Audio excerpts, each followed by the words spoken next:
tell me what to make. I don't care about your take. It's my channel, and I do what I want. Wah! All right, we're live. We're live. We're back, baby. Oh my gosh. Hello, everybody. We are back with book 3 of House of Chains of the Malazan Book of the Fallen, which is super awesome. So again, welcome everybody. This is Hobby Vomit. My name is Ian, and I'm here with... I'm Matt. Hello. Hello. Hello. Yeah, we were just joking about how we can actually nail the intro when there's only two of us. Because I get confused really easily about where the screens are. But yeah. So, no, this is really exciting. So we just finished book 3. So as always, we're doing our sort of, let me rephrase, right? The whole book confusion. We finished part 3 of House of Chains, also called book 3, Something Breathes. And so again, this is our sort of part by part, where we discuss what happened. We discuss our thoughts, our likes, our dislikes, what our predictions might be, if we have any, or things that we think would be really cool. Just our general opportunity to geek out about everything Malazan. There will be, of course, one more part after this to finish off the book. And then, as always, we'll do our BARF review and talk about how we think that this book has contributed to the series and kind of where things are going next. So, as always, before we'll get into it, there'll be a little bit of a spoiler warning. If you've not watched the other videos or if you've not read up to this point, please finish all the way through Something Breathes. Get to a part 4 before watching this video. Quick disclaimer, though. So here pretty soon, we're going to be taking kind of like a channel vacation. Matt's going to be going to go see some family. And so we will probably be kind of working on the series a little bit while I might be gone. It just kind of depends on how much you can read, Matt. But most likely we won't be recording for about a month or so, which is not atypical. I can't remember how long of a break we took between Memories of Ice and House of Chains, but Yeah, it was kind of about that. Yeah, I would say it's more than we're not recording. I just won't be probably reading to make progress towards the recording. But yeah, like you said, I think our goal is to hopefully try and at least record part 4 or book 4 of House of Chains before I leave, and then really the only thing that will be missing is the BARF review. But if you're following discussions, then that's fine. And then once I get back, we can just kind of do that right away without having to read anything. And then we'll probably take the normal month and a half or so in between books before we start. I don't know what the 5th, Midnight Tides. Midnight Tides might be the 5th. And I also need to double check. I know I'm sure someone will remind us, but multiple people were saying there is one exception to the don't read any novellas, don't read any side stories, but there's one that everyone's you really should read this book. It's either before book 5 or book 6. So we'll probably do that as well. Yeah, I like that idea. Yeah, the next one is Midnight Tides. So yeah, we do a little bit of looking into it to see when that novella pops up, and then we can bring that one. I mean, it might be a novel. It might you're be a full-on novel. You have to twist my arm to get me to read some more Steven Erikson, so. Well, so here's the thing. I think it might also not be Steven Erikson. It's it might be an Ian Esselmont book, which is is I don't know, co-creator of the world or whatnot. And Ian Esselmont's got his own collection of books in the Malazan universe. So actually, I think that'll be really cool to see if it is him, just to see a different writing style and see what it's like, kind of as a little taste, to see what he's going to provide. But yeah, regardless of what it is, we'll check it out and double check before we do it and make sure we're on the right track. Awesome. Yeah. Well, anything else before we get into it? No. If you've never been before, welcome. This is going to be a spoiler chat, so if you've not read House of Chains, go do that. Go do that. And if you've not read any Malazan, I don't know why you're here on this video, but go do that first. Or not. It's interesting. I wonder if sometimes I'll watch booktubers do whiteboard explanations of books, to where I think you could probably, if you're I really don't want to read that book, but it's a fully detailed thing, you could watch it and be I get Yeah. get what happens. Yeah. Uh, Well, what that's would that look I mean, like for Malazan? Like, I just feel like you just couldn't. so okay. Have you seen the video where like Christopher Nolan does time? Mm-mm. That's pretty much how it be. Uh, I think it's Christopher Nolan. He explains he's the director behind Dunkirk, right? yep. Yeah. Interstellar So and everything. he explains the time how the timeline works for Dunkirk, and then it just pans to the people, and they're like, Yeah, yeah. Like, cool, thanks. Yeah. Yep. Nerd. yeah. Um, Oh, it's so good. Yeah, it'd be like that, or it'd be like the Always Sunny in Philadelphia meme. oh yeah, that's my favorite. Charlie, yeah. That's exactly how I feel like 99% of the time with Malazan. I'm just like, sure. Yeah. But yeah. That's So pretty we'll good. start with a high level overview of the previous part. We'll do a high level overview of the current part. We will just very briefly say if we liked it or not, spoiler free, just in case you just want to know what we thought of this part, but don't want to get into the nitty gritty. And then we'll get into the nitty gritty. We'll kind of break down and just talk about character groups, what's been happening, anything we're excited for, any predictions we have, likes, dislikes, and it will be a sweet, quick 30 minutes in and out. And yeah, then we'll catch you on the next one. So, anything else before I hit him with the high level overview? Go for it. Let's do it. All right, so high level overview of part 2, which was called Cold Iron, I believe. The start of the war it's imminent. Betrayal was stirring in the whirlwind. The House of Chains was forming. The Hounds of Darkness have been released, and names, so many names, lots of names. And then I forgot to write down a high level overview for this part, but I was telling Ian, here's what happens in this part. Book 2 was a roller coaster where you're on the lift and you kind of right there at the top. You're like right there, and that's where book 2 was. And then book 3, if you've ever on a roller coaster that has a little dip when you get to the peak of the hill and then it kind of brings you around before the big drop, that's where we're at now. We got a little speed going, but it wasn't the big drop, and that's kind of where things are now. It's like we kind of moved an inch. It wasn't just set up. We've moved a little bit, but you can kind of. It feels like the book 2 is set up for the setup for everything coming together. So this is setup part 2. Karsa makes his journey. He leaves the. I would say that's one of the more notable, high level storylines. Karsa makes his journey, and then I would say Kalam and we get some more insight into Drift Ali and all that. They kind of take the forefront of this part of the book, but yeah, exciting stuff, lots of stuff, and yeah, that's a high level overview, super concise, and I nailed it. It's the roller coaster. Well, I will say that this part felt a lot more like many of the like part 2s from like previous books, where Yep. you have this build up, you establish these various storylines, and then it's not even to like some pushed further ahead, some pushed only a little bit ahead, and that's pretty typical. And so that's kind of how this part felt, although it was a little bit shorter. So Some Steven Erickson's like I can only, for whatever reason, he's like I can only do 4 books within each book. And I Yep. think him adding the Karsa part in the beginning, he's like, what am I gonna do? Book 2 is really the start of this book. Book 3 is really what part 2 used to be, but I can only have one more book. So yeah, books 3 and 4 of previous books are just gonna be book 4 here, and that's why it's like double long. Yep. He's just like, well, I can't do book 5. We just can't have that. Absolutely not. I don't know when that happened. The 4s. I mean, It's Deadhouse Gates and on, because Gardens of the Moon's Yep. got like 8 parts or something like that. yeah. He's like, I I'm mean, done it's with got to that. be something like right where because we were talking about how he like lost the manuscript. I wonder if it's just when he came back to it, he's just like, this is how we're gonna do it now. 4 He's just parts. stuck with it ever since. Yep.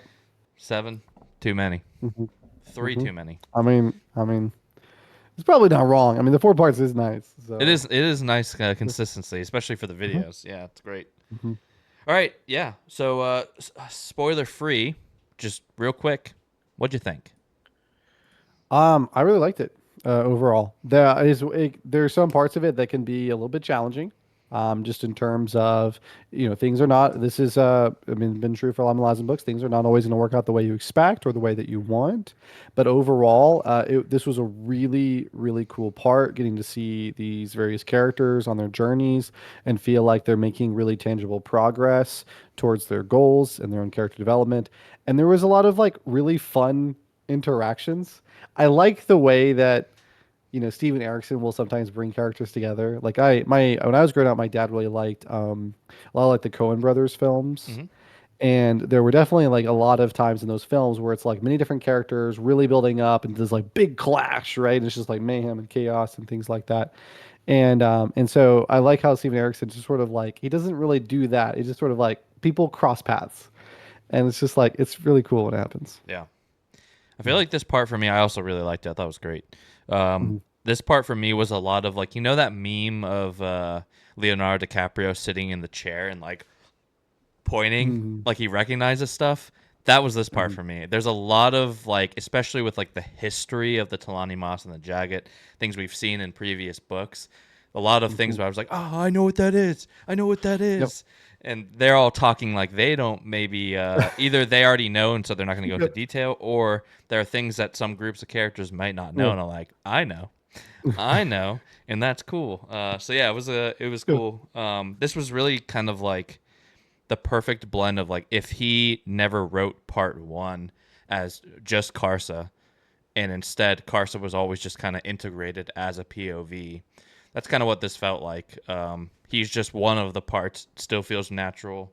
So we're blending like book 2 of this book and book 1 of this book, and then Dead House as well, and Memories of Ice, kind of all in one like really short, fairly short section. Yep. So it feels very dense with a lot of stuff happening. But yeah, I really enjoyed it, and I'm definitely like I'm ready for part 4 for sure. Mhm. So yeah, positive, very positive. So yeah, let's jump into spoiler talks. Okay. So where here? Let me tell you what in my notes, how I broke it down by groups of characters, and like last time, I will let you kind of just choose where you want to start. So, I've got first group. We've got Cutter, Apsalar, Cotillion, and Traveler. Which, by the way, some of the times I've just decided like he's Cutter. Now he's Cutter. Like that's how Yeah. they address him in the book. I'm gonna go Yeah, Cutter. I think that keeps things less confusing. Yeah. Like this is his part of the arc where he is very much like on the cotillion train, and trying to, well, and in some ways, like we kind of got into that a little bit more with this section, like in many ways trying to kind of live up to a mental image he has of, what was it, Ralik Nam, right? Yep. From his friend from Gardens of the Moon, Yep. who we still haven't seen again. But we are I thought pretty we sure did still see him. alive. Didn't we see him unconscious Did in we? the house in Dead House? Paran meets the Jagged guy in the house, and the two people are laying unconscious. And it's the two people Yeah, that went might be in. true. Yeah, but we haven't like gotten to get a POV from him again. No, he's just Yeah, unconscious. yeah. I think Paran's even like, yeah. how long are they gonna be unconscious for? And he's just like, I I don't don't know, indefinitely, basically. Yeah. Yeah, they're like, You ever just, had one of those really, really good frat parties? yeah, yeah, exactly. Yeah, so that's our first group. We've got just Kalam, which obviously there are other characters in there, but he's the one that we've met so far. We've got Onrak and Tol Sengar. We've got Lostara, Yil, and Pearl. We've got the Shaik, and I wrote Heberic because I wanted to be inconsistent. We're not letting him be his new name, which I forget what it even is. Ghost hands. Ghost Hands, because I think some people are still calling him Heberic in this part. Yep. Shaik will call him Heberic sometimes. The Star Lorik? Yil will call him Heberic. Does Laura call him? But then Heberic? yes, Laura calls him Heberic. And then the enemies will oftentimes refer to him as Ghost Hands. Mm-hmm. And the Shaik will sometimes as well. He's also Light Touch. Yeah. That's what Liznara Yell refers to him as. I'm sure by book 10, every character we've met will have 15 Yep. names. Yeah. Yeah. This And was then like- Steven yeah, Erickson will that's be like, exactly how it's gonna go. they were all the same person the whole time. Everybody in this POV was all one person. They were the crippled god, shattered. And so next group, we've got kind of just like the rest of the players in the Whirlwind. So Felison, Younger, Silgar, Bidethal, and then Lorik, or Lorik is in there as well. We've got Karsa, just Karsa, really.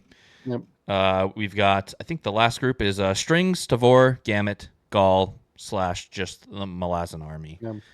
So where would you like to start? They're all lengthy parts. They all Yeah. got a lot of stuff to say. Well, let's why don't we just kick it off with Drift of Ali. So let's talk about what's going on this island. Ali. I don't know why I always read it like that, like Prince Ali. I mean, at the very least, we'll be starting off with something where we had a prediction. It was a fairly safe prediction, but we did get one. So Was it is the Apsalar is definitely dead? yeah. Yeah. Because we were like, well, Absalom probably made it to shore, so it's Yeah. fine. A little layup there, but we'll take it where we can get it. Yeah. Yeah, let's start there. Yes. Yeah, so it's kind of an interesting setup because I actually really like the initial dialogue because that kind of, for me, like set the tone for the rest of the book. And I don't know, I always use the term, like, for Steven Erickson, it always feels like subtle humor, but it's really not that subtle in many cases. It's just like a kind of a drier humor, maybe is the right way to say it. But yeah, so you've got Darist and you have Cutter, and they're the only two people left to, like, presumably defend this throne, even though they're not actually the only people left. In fact, Darist kind of knows that there's more people.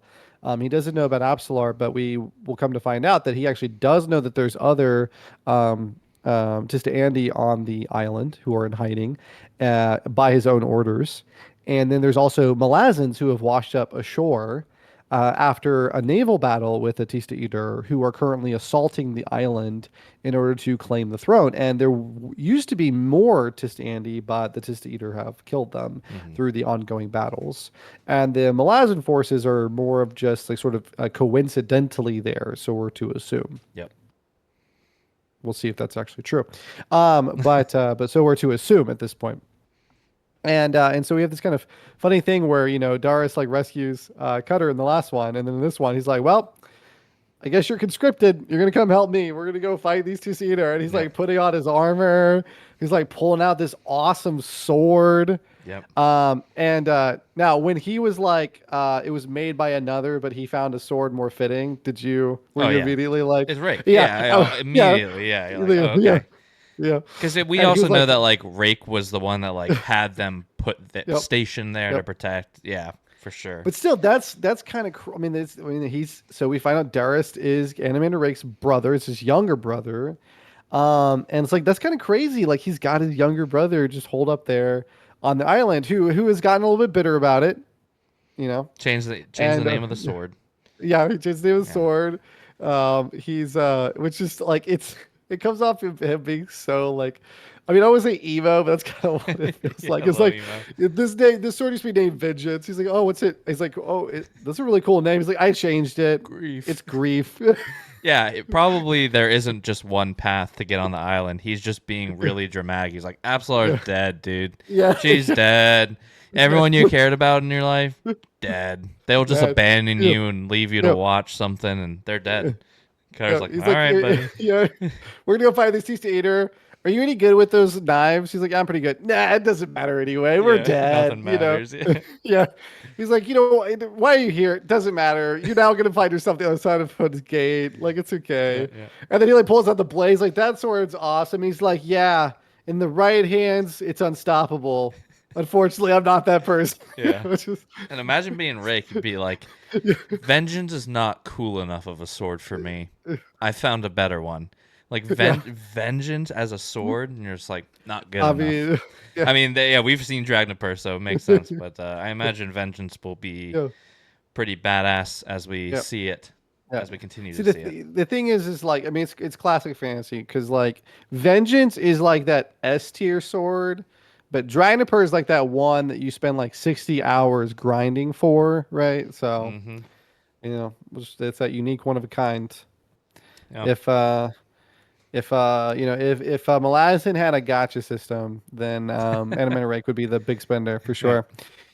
But yeah, so we just get this like solemn, somber, just march like up to this fight, and it turns out that Darist has a freaking awesome sword, as they always are, and they encounter these Tista Urder with three at first, although we know there's like more than a score coming behind, and there's like Darius is like no hesitation. Like they start to spread out and he just like launches himself into them and basically like starts attacking them and the sword can cut. I mean this is the way that I understood it is like it cuts without even making contact. Mm. You can just like basically slash the air. It's like an anime sword, just slashes the air, and then Yeah. all of a sudden the slash is done, and then it's just like blood gush. And Erickson, I don't know if this was really as consistent throughout the books, but in this particular section, I mean, we do get a lot more visuals in that sense. Where like literally at one point it's like blood sprayed out or spewed out. Yeah, I did note down that Darius and Cutter fight the Teast Eater Kill Bill style. Where Yeah, it's like yeah. cuts off an arm, and then there's like the gushes of blood. Like, ah! Yeah. It was very Kill Bill to me, and it was Yep. sweet. Yep. And so yeah, they're fighting it, and Darius is like taking hits. Cutter's like jumping in there.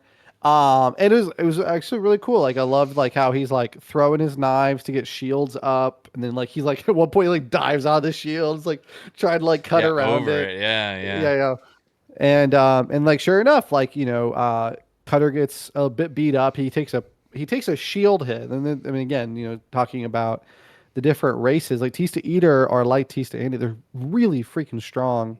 Not as strong as like some of the other races, but still like they're tough and hardy people. And so one point, Cutter gets hit in the side, and it just like bruises like the entire side of his body, so much so that he like starts to like lose feeling in his arm. Like he can't, or I shouldn't say lose feeling, but he can't like lift it very well, right? Yeah, Because like he's hurts hurting. too much. And then there's more Tista Eater, but at this point, then all of a sudden Absolar shows up, and she's got more Tista Andy with them, and they're able to help clean up the No, remaining Tista notably, Eater. some of them they are Rake's All of grandchildren. them, they're all Yeah. Rake's grandchildren. Yep. Yeah, So that's and we why don't kind of I really think know how Darius was that. wanting them to not Mhm. be involved to I Yep. don't know, spare the family Yep. line or what, Yep. but yeah, Well, and just I mean, protecting family. in some sense, like they're family, Hmm. and they've been on the island for quite a long time. And it also kind of get the impression that Darist saw them as like relatively young, Yeah. but I think more so they're. I don't know that they've ever seen real combat. They're not really Yep. fighters. They're just kind Yep. of like they're just are there. I don't know if because they've been there for a while, so these are people that could have been birthed on the island, and haven't have real training or anything like Yep. that. They're just there to survive. Yep. And so at this point, there's going to be more Tista Eater coming. And so Absolar basically tells Cutter that it would probably be better for him to go get some additional reinforcements because she had detected. Now, maybe Darius did not know, but certainly Absolar had discovered that there's a contingent of Malazans. Not a big one, but there's at least some sailors who have washed ashore who are now kind of hiding out on the island, and Absolar was able to figure this out because she sensed the presence of a mage, of a sorcerer. And so she sends Cutter after them, and he's able to basically recruit them. And then they have a big pitched battle in which pretty much everybody gets wiped out. Absolar survives, Cutter survives. This sorcerer, whose name is slipping my mind, I don't know if she's ever really introduced. She perishes, she's a notable and significant character actually. And then They do say her name, yeah. um, Or it's just maybe like, I went back and added it, but it's uh, you're talking about Hall. is that the lady sorcerer? I can't remember. She's the talent amongst them. Well, she's not the only one. There's two. Yeah, the I other don't know significant if she was the sorcerer, but we do know who Hall is from part 2. She's part of like the family. Yep. She Yep. she was like presumed dead, I think. Yep. Um, Yep. She's presumed dead, but she's not. She's with this group, and she's notably in the company of Traveler, who is Yes. another Talon and member of that group. Oh, so he's okay. I didn't know if he Yep. was a talent or not. So do Yep. we Do we have thoughts about who this is? I'm not sure, I have one but guess. yeah, because they're part of the original group, and it's someone that Cotillion is concerned about. I mean, he like seems very concerned about Traveler. Oh, I don't know if I didn't feel like because doesn't Cotillion is it Cotillion or I have to check my notes, but I thought Cotillion is the one that tells Cutter to give Traveler the sword. I well, I don't know, no, He because I he thought does. Cutter. Yeah, he tasked. Yeah, I got it right here. He tasked Cutter to, to direct Traveler to Darrist's sword when he's done Okay. helping the Malazan. So I think because he was one of they talk Yeah. about Traveler as being one of the original one of the OGs Yeah. of the family. Yeah. So I think it might be. I'm just trying to think of like names I know that I'd be like, oh, and the only one I could think of is Dasim Ultor. Yeah, that's another one I was thinking of as well. That's who I was kind of thinking of, like of the original group. That's the only one I could imagine it being. Yeah, exactly. That's I think kind Yeah. of why I landed there because So, it's got to be. but yeah, he seemed because he when he was talking with when Cotillion and Cutter talk later, which I guess I should mention, right? Because doesn't Cotillion like jump into the fight, and then isn't he the one who actually like ends it? Yeah, so when they Yeah. get back, it's like Darius is getting rocked, Yep. and all the grandchildren are.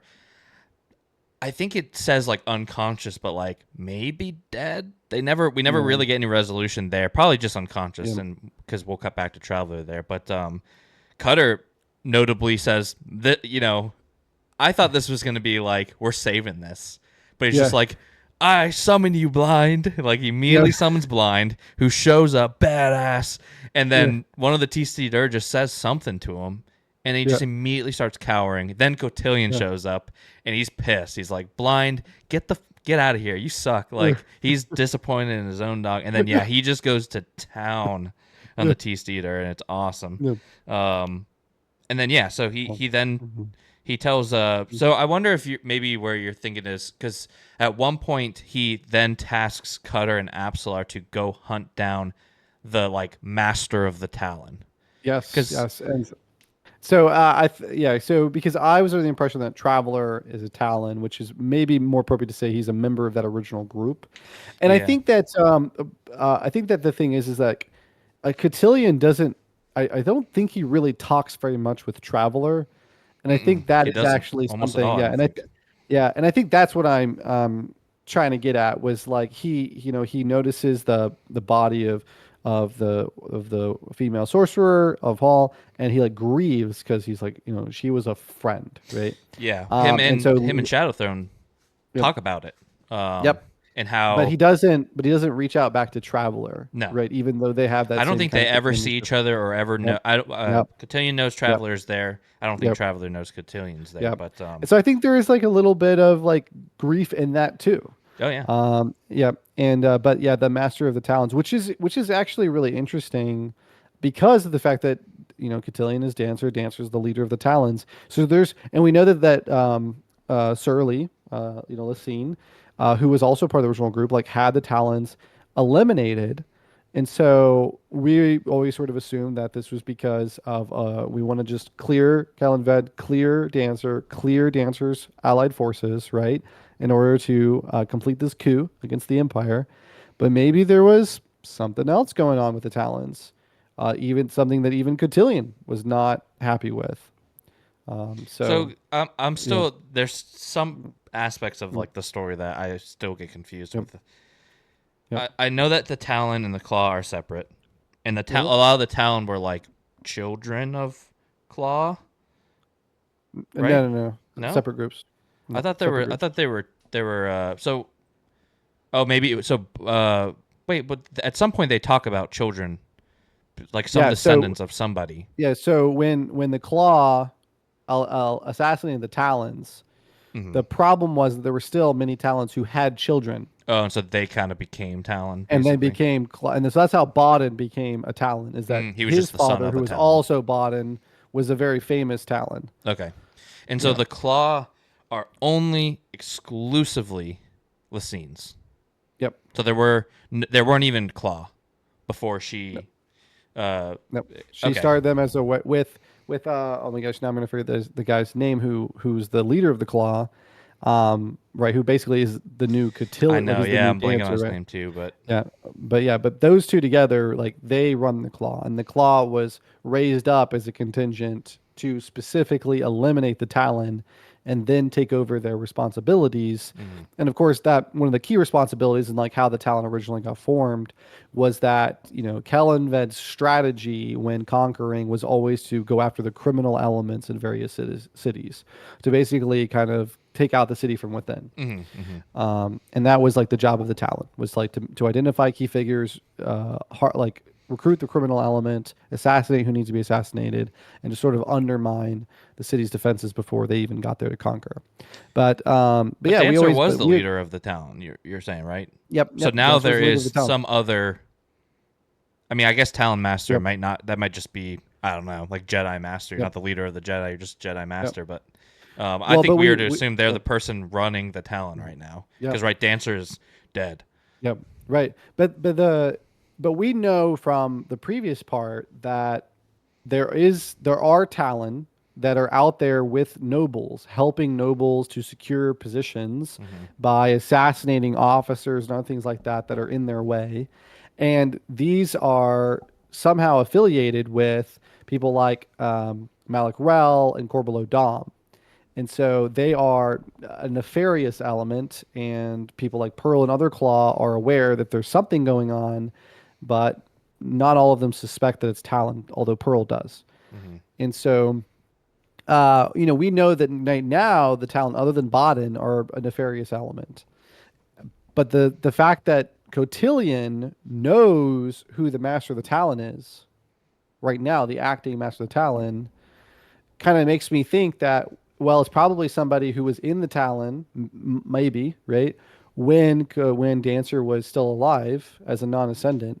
Maybe there was something going on with the Talon even at that time that led Lacine to need to get rid of them. Hmm. Maybe not, right? Just like Maybe a not, but corrupt, the corrupt yeah, place, yeah. basically.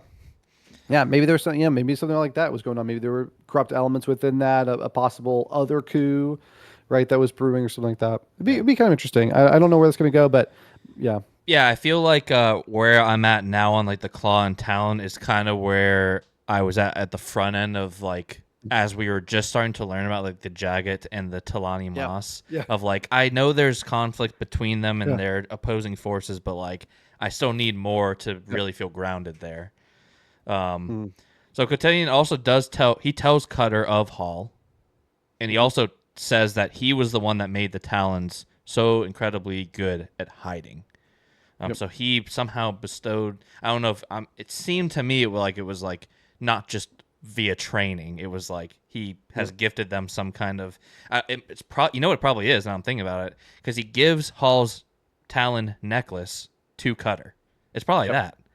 Yep. I It's think probably that's what it something is. in yeah. Yep. It's probably something Yep. in those in the necklaces, which is Yep. cool. But Well, also, do you thankfully, think like Cutter is now an honorary Talon, or you think it's I mean, just I think for I the think hiding? so. I think that's kind of the thing is like in a way, it's like as Cotillion is like kind of forming a new kind of Talon, Hmm. right? And So he tasks them to go meet. So he's got he sends them to Raraku basically, or Seven Cities rather. I can't yep. remember if it's specifically Raraku, but they haven't. He has got an agent over there waiting for them. Yep. Unnamed agent. We don't know. I don't have any guesses there. Do you? Yep. I mean, I think I mean, I think it's Kalam. That's the only thing I can think of. But Kalam isn't a Talon. Well, but I don't. Did he specifically say there's a Talon waiting for you? I thought he just said there's a Um, is because it? I guess yeah, maybe not. You're right. He just has another one of his agents, yep. Agent Cody And, Banks. and we know and we find out in this part too that Kalam had one task which after completing he was supposed to go to Rabaku. You're right. Yep. Yeah, I think you're right. Yep. So he's gonna meet up with them. That's Um, what I think. That's yeah, my I thought. think you're right because yeah, it doesn't say Talon, which kind of makes sense. Um, and then I'm trying to think of what else. We they bring Cotillion brings Hall. The Shadow Throne kind of shows up, and they kind of discuss like how they thought she was dead, right? Because we kind of learned that in the second part as well. They thought because she was the wife to somebody. Well, Was she? yes. So she's the wife of the admiral. And so she died in a battle. Kind of. They kind of just mentioned she Her ship just. went down. Yeah. Yeah, yeah. She Which we've drowned. now learned in Malazan means Yeah, definitely not dead. If your definitely ship not dead. ever Yeah, goes down, which yeah, you're not actually dead. which Decim Ulter also drowned. So hmm yeah, Yep. So definitely not dead. Um, yeah. they thought. So there was because at some point they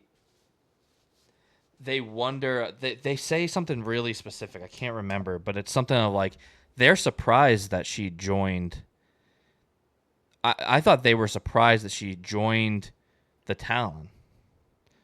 And they're like, well, she must have done it because they thought we were dead, but it doesn't really make sense if it's the Talon Yeah. then, right? Well, but no, Traveler. Like she was with Traveler still. I think that's the thing that was.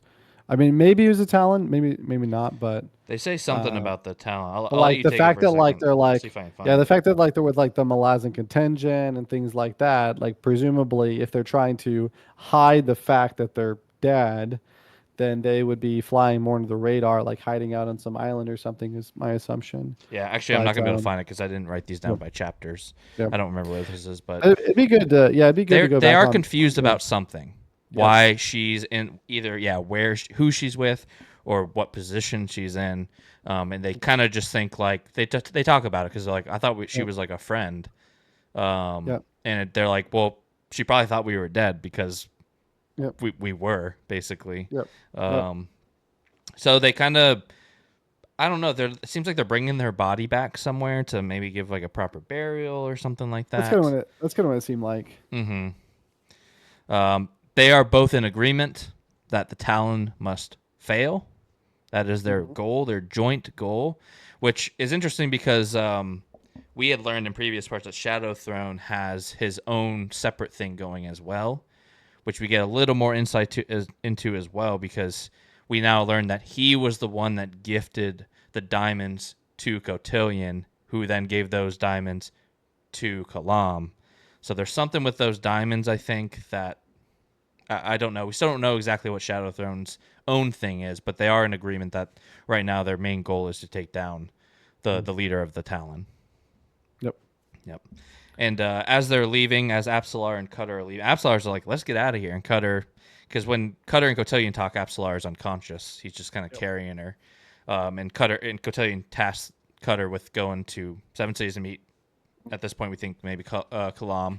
And again, this is the second time that Apsalar has pushed back on Cutter following Cotillion, saying, don't walk that path. And Cutter's just like, we're walking this path. And she's at this point, she has right because Cotillion has possessed her at some point. She's now got some kind of weird link to him, has his memories and things like that. So because of that, she knows who Traveler is. She knows who Traveler is, and she doesn't seem to be very stoked about it, but doesn't reveal it to Cutter or us. But we leave them with taking one of the Malazan ships, which also Cotillion. Or no, it's Cotillion is also killed. Maybe it's an Eater ship, because after Cotillion showed up and killed all the Eater where they were attacking Dares, he also just TP'd to one of the ships and killed all of the Eater there. It's just like, don't worry, I took care of it. Jump on this ship that I cleared and go ahead and sail to Raraku. So that's kind of where we leave that group of characters. But I thought all of that was just awesome. A little, again, like I said, a little confusing for me with like who's Talon, who's Claw, what they mean to each other, and stuff like that. Well, thankfully they have so distinct, names. Yeah, It's just, exactly. they have such distinct names. Because we we were, for the first book, really, it's like we only hear Claw, Claw. right? That's right. And we know they're Talon like doesn't come in until Deadhouse Gates, and it's only kind of a bottom thing. Yeah, it's like a barely. Yeah. They Basically, barely just like Hedrick slightly mentions it, and then the main thing is we see the Talon, in his bag, and that's pretty much it. Yeah. And then now it's kind of coming back to the forefront. So yeah, we're learning a lot more about it in this, like the previous part, and then in this part as well. Yeah, which is it's been really really cool. Yeah. Well, on that note, maybe since we are talking about that, maybe we bounce over to Pearl. Yes, I do want to real quick before we do. It is notable that when Traveler takes the sword, Cutter does offer to him as, "Here's the sword. It's named Grief or Vengeance," and Traveler's like, "Vengeance. It's vengeance." Yeah. So at first I was like, "Is just like," I was like, "Who is this?" But yeah, I think it's got it's got to be. I think it just has to be Decimultor. Because I mean, I just don't know who else it could be, but I thought it was pretty cool. It was just like, no, we're not gonna stick with the Grief name. We're gonna go back to the cool name. So speaking of Decimultor, he's another character that I feel like we've not got a ton on. So like he's very clear, like vengeance. So I just can't remember. I don't know if you do. Is there a reason you think that is there something he's really seeking vengeance for that you can remember? Maybe because his daughter was dead or something. Wasn't his daughter dead inside one of the like? Yes. Well, Azath houses or something. She was in one of the Azath houses. She is, but yeah, he was first sword, if I'm not mistaken. And so I think that's what it is. I think either she is dead or he believes that she's dead. Yeah, which now, I just thought about it. Sorry to interrupt you. Yeah, but just speaking of Malik Rel, or Ralik, what the hell's his name? The guy from Ralik Nam. Ralik Nam. Speaking of him, and now that we've seen them kind of just unconscious, looking dead, now I definitely don't think Decimultor's daughter's dead. I think she's just in the same boat that those two are. But I mean, either way, there's a circumstance that led to that, and I think that he is not very happy with those circumstances. Yeah. So do we think maybe talent? Because that definitely was one of those like moments that it's like this is going to be important. Decimultor's daughter's just here, and they're just like, "Hey, who's that? Decimultor's daughter." All right, see ya. Like we're gonna come back to that at some point. So yeah, maybe the Talon or something. Maybe she is a Talon, and when the bad Talons rose up, threw her in there or something. But yeah, I'm curious to know if we'll find out, and if this is Decimultor. Maybe it's not. Maybe it's Krupp. He's like, vengeance. Yeah, Krupp is looking fit, man. There's a lot that happened. Dude, there's a lot that's happened. Yeah. It's a whole other novella arc, just for that one. Yep. Okay, yeah. Let's jump over to Lestara Yil Pearl, who we kick off in the Imperial Warren. And they are still hot on the trail, trying to basically follow the same tracks that Felicin followed in Denhouse Gates. Yep. And so now I think there's sort of several sort of scenes with them along the way, although we got some great humor. The thing that I really liked about their particular story is when they actually do find the remains of the Deavers, and then oh my gosh, the name that starts with a G, which will probably come back to me.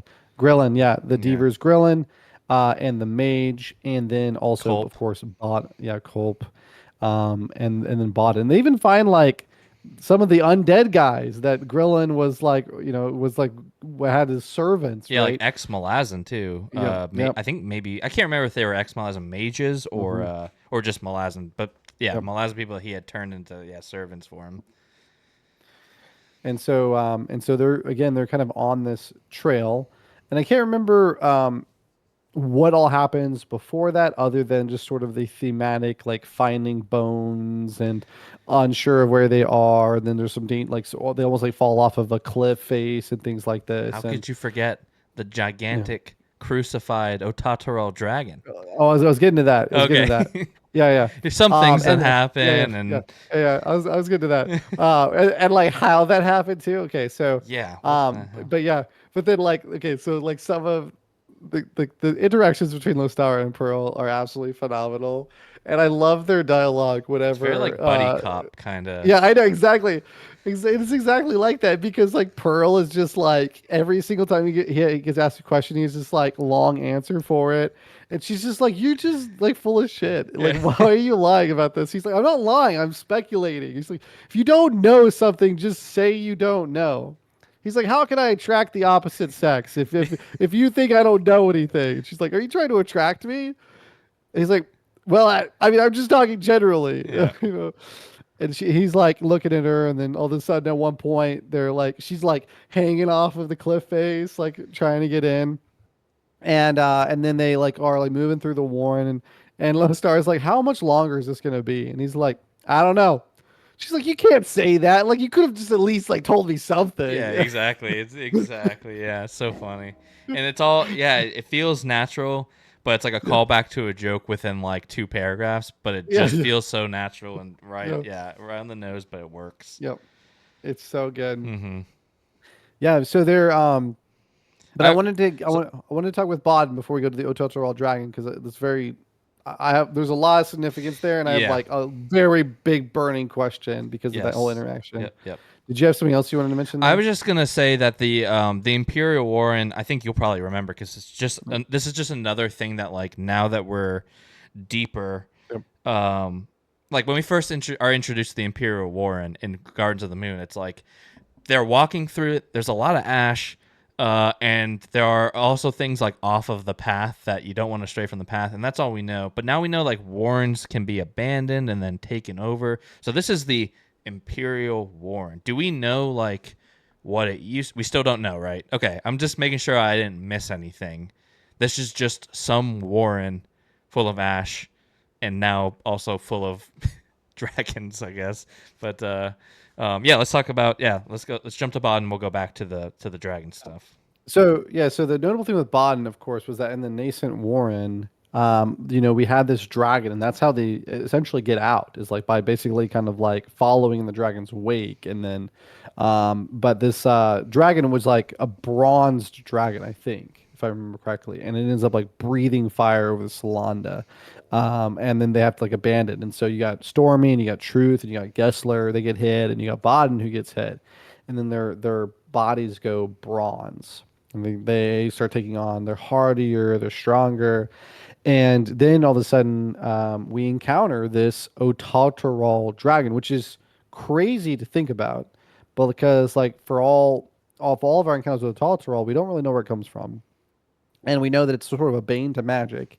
And then dragons are typically considered magical creatures. And that's true in this world, too. Dragons are typically associated with warrens, with various warrens, and they use magic. And so, because of that, there's these Otaltarol dragons who do not. They're the opposite. Mm-hmm. And so other dragons will typically gang up on these Otaltarol dragons in order to try to defeat them because of the fact that they're a bane to magic. And so we find this one like essentially crucified by other dragons for just the sake of being an Otaltarol dragon, which makes me wonder if the dragon that they had encountered, and we also, by the way, saw another dragon at one point with the House of the Azath, where I believe it was Paran who was going down the hallway and he like sees the universe, so to speak. And I Mm-hmm. think there's like a dragon who like literally soars over and like comes through. Oh yeah. Oh You know? yeah. I Yeah. forgot about that. Yeah. Yeah. And but I'm wondering if the dragon of the nascent, maybe not, but I'm wondering if maybe they were another kind of Ototorol dragon, or if we Mm. have seen one before. Because that would be, I mean, that'd be kind of interesting. But like, it would be especially interesting to think, like, even a Ototorol dragon who's like breathing fire, like, what does that do to a person? Maybe that's part of the explanation for what's happening with Gessler and Stormy and Truth, and what was happening with Bodden was that the Ototorol was having an effect on them, like specifically the being burned by this Ototorol dragon kind of did that to them.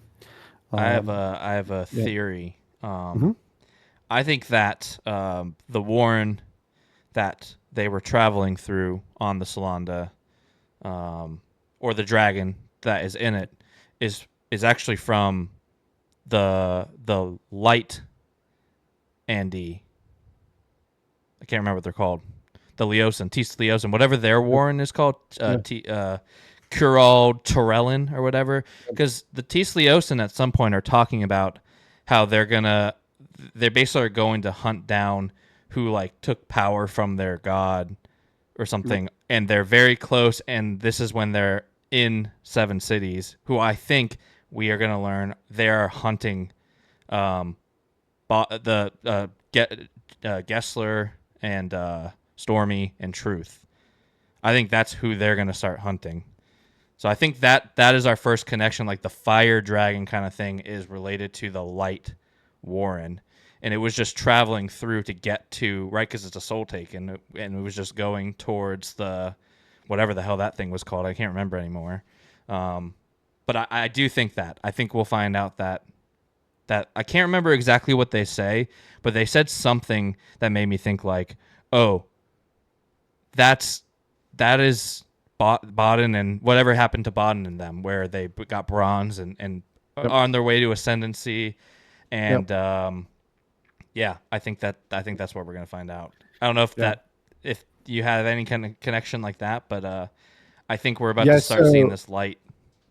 Yeah, so the one thing I wanted to add onto that, which I want to go back and reread some of these pieces but I want to do it after we finish the last part because I think it'll make more sense. But a couple of times there's this mention of like warrens being close, which isn't really a thing. I mean, Like Karsa that literally walks from one to the other. He Yep. just like crosses the threshold. He's just like, I'm in the other So, one like, now. well, we had like in the nascent with like on Rack and like also like Trolsingar, like Trolsingar and all of them, like there's and plus several other characters who've gone through the nascent. But we had that like breach, and then there's like the flood. Yep. And so now with Trolsingar being there, we know that that's also like where his people came from who were just Eater. So there's like the sense of like these warrens being really close together.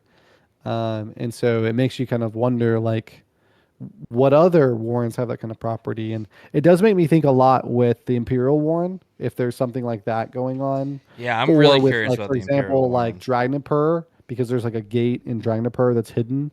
Like what's going on there? Like maybe that's a thing is like Dragnapur might be its like own kind of warren, and it's like really close to another one.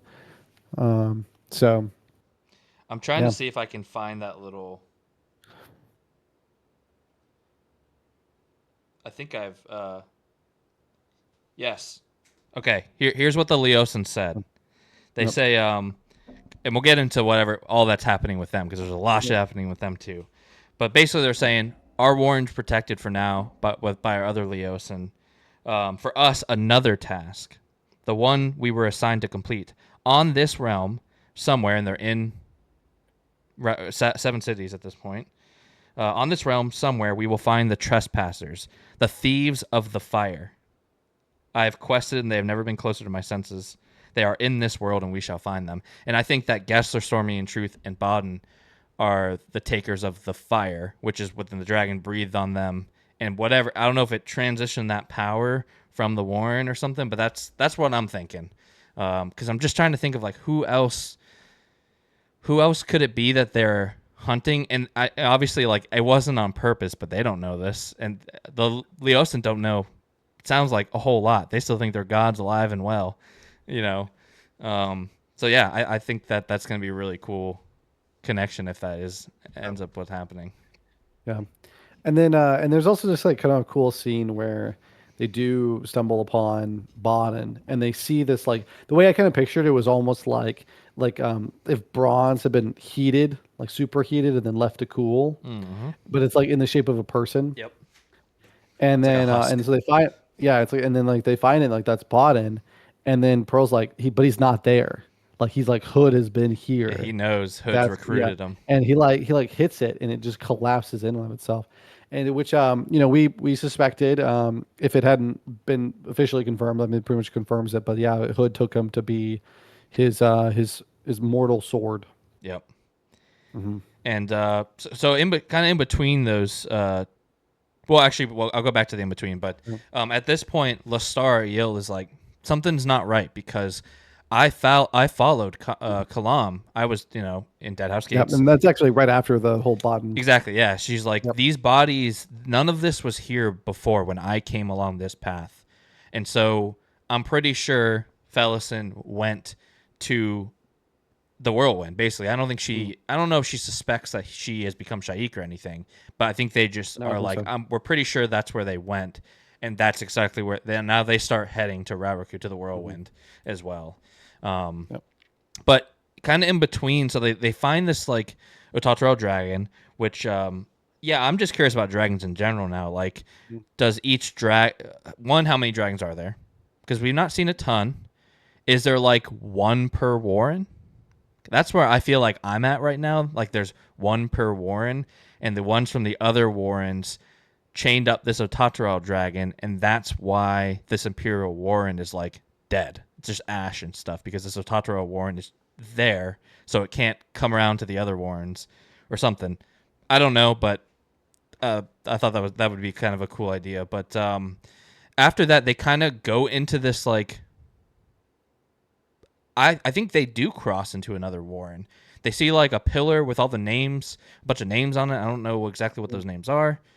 But they go into, I think, into the Emerald Trillin. They find a decapitated Talani Moss, which we now know is one of the Logos clan that was chasing after, doing the ritual with at the end of book 2, and that's where they went. They went to the Trillin, and they killed the false god there. This is after that battle. And so they bring his head, and Pearl basically finds a space for him because now we know that he has been was it shorn? What do they call it? That's it. Yep. Yeah, so he knows that, and so they I think the Talani Moss informs them that they mortally wounded the false god of the, and which probably doesn't mean anything to Pearl, but means something to us. And then, yeah, they kind of find a place for him to live out his days, which is like the way of the Talani Moss after they've been shorned. Yeah, so his name is Olar Shane. Yeah, says they mortally wounded a false god, which we also find out is Loric's familiar, was this false god. And then we also find out who Lorik is later on. We'll talk about that with Lorik, but I kind of would like bring notes into other areas just to remind myself of like, this is this. So yeah, I did write false god Lorik's familiar, I think. So Yeah, so but for that to be true, that would mean that Olar Shane is one of the pursuers. so in Of what happens with the and maybe we can, because we're basically done with this part. Yep. So yeah, maybe let's go to Onrak and them, because it starts with them performing the ritual. They open the gates, Yep. and a couple things happen. There's the three warriors that run into Emerlon Trellin or whatever. I don't know. I can't remember the name. So they run into this to go kill this false god, this is one of those three, the beheaded Talani Moss that they find. And then, right, so is that where you're at? Yeah. Yeah. So that's but that's like, who one but of like, those is. but like timeline wise, Yes. Loric's familiar who was killed Uh-huh. was killed by my understanding is killed by the members that reopened the Warren, Yeah. who had found Onrak and Troll Singar Yeah. and the Leosin Guard. Yeah. Yep.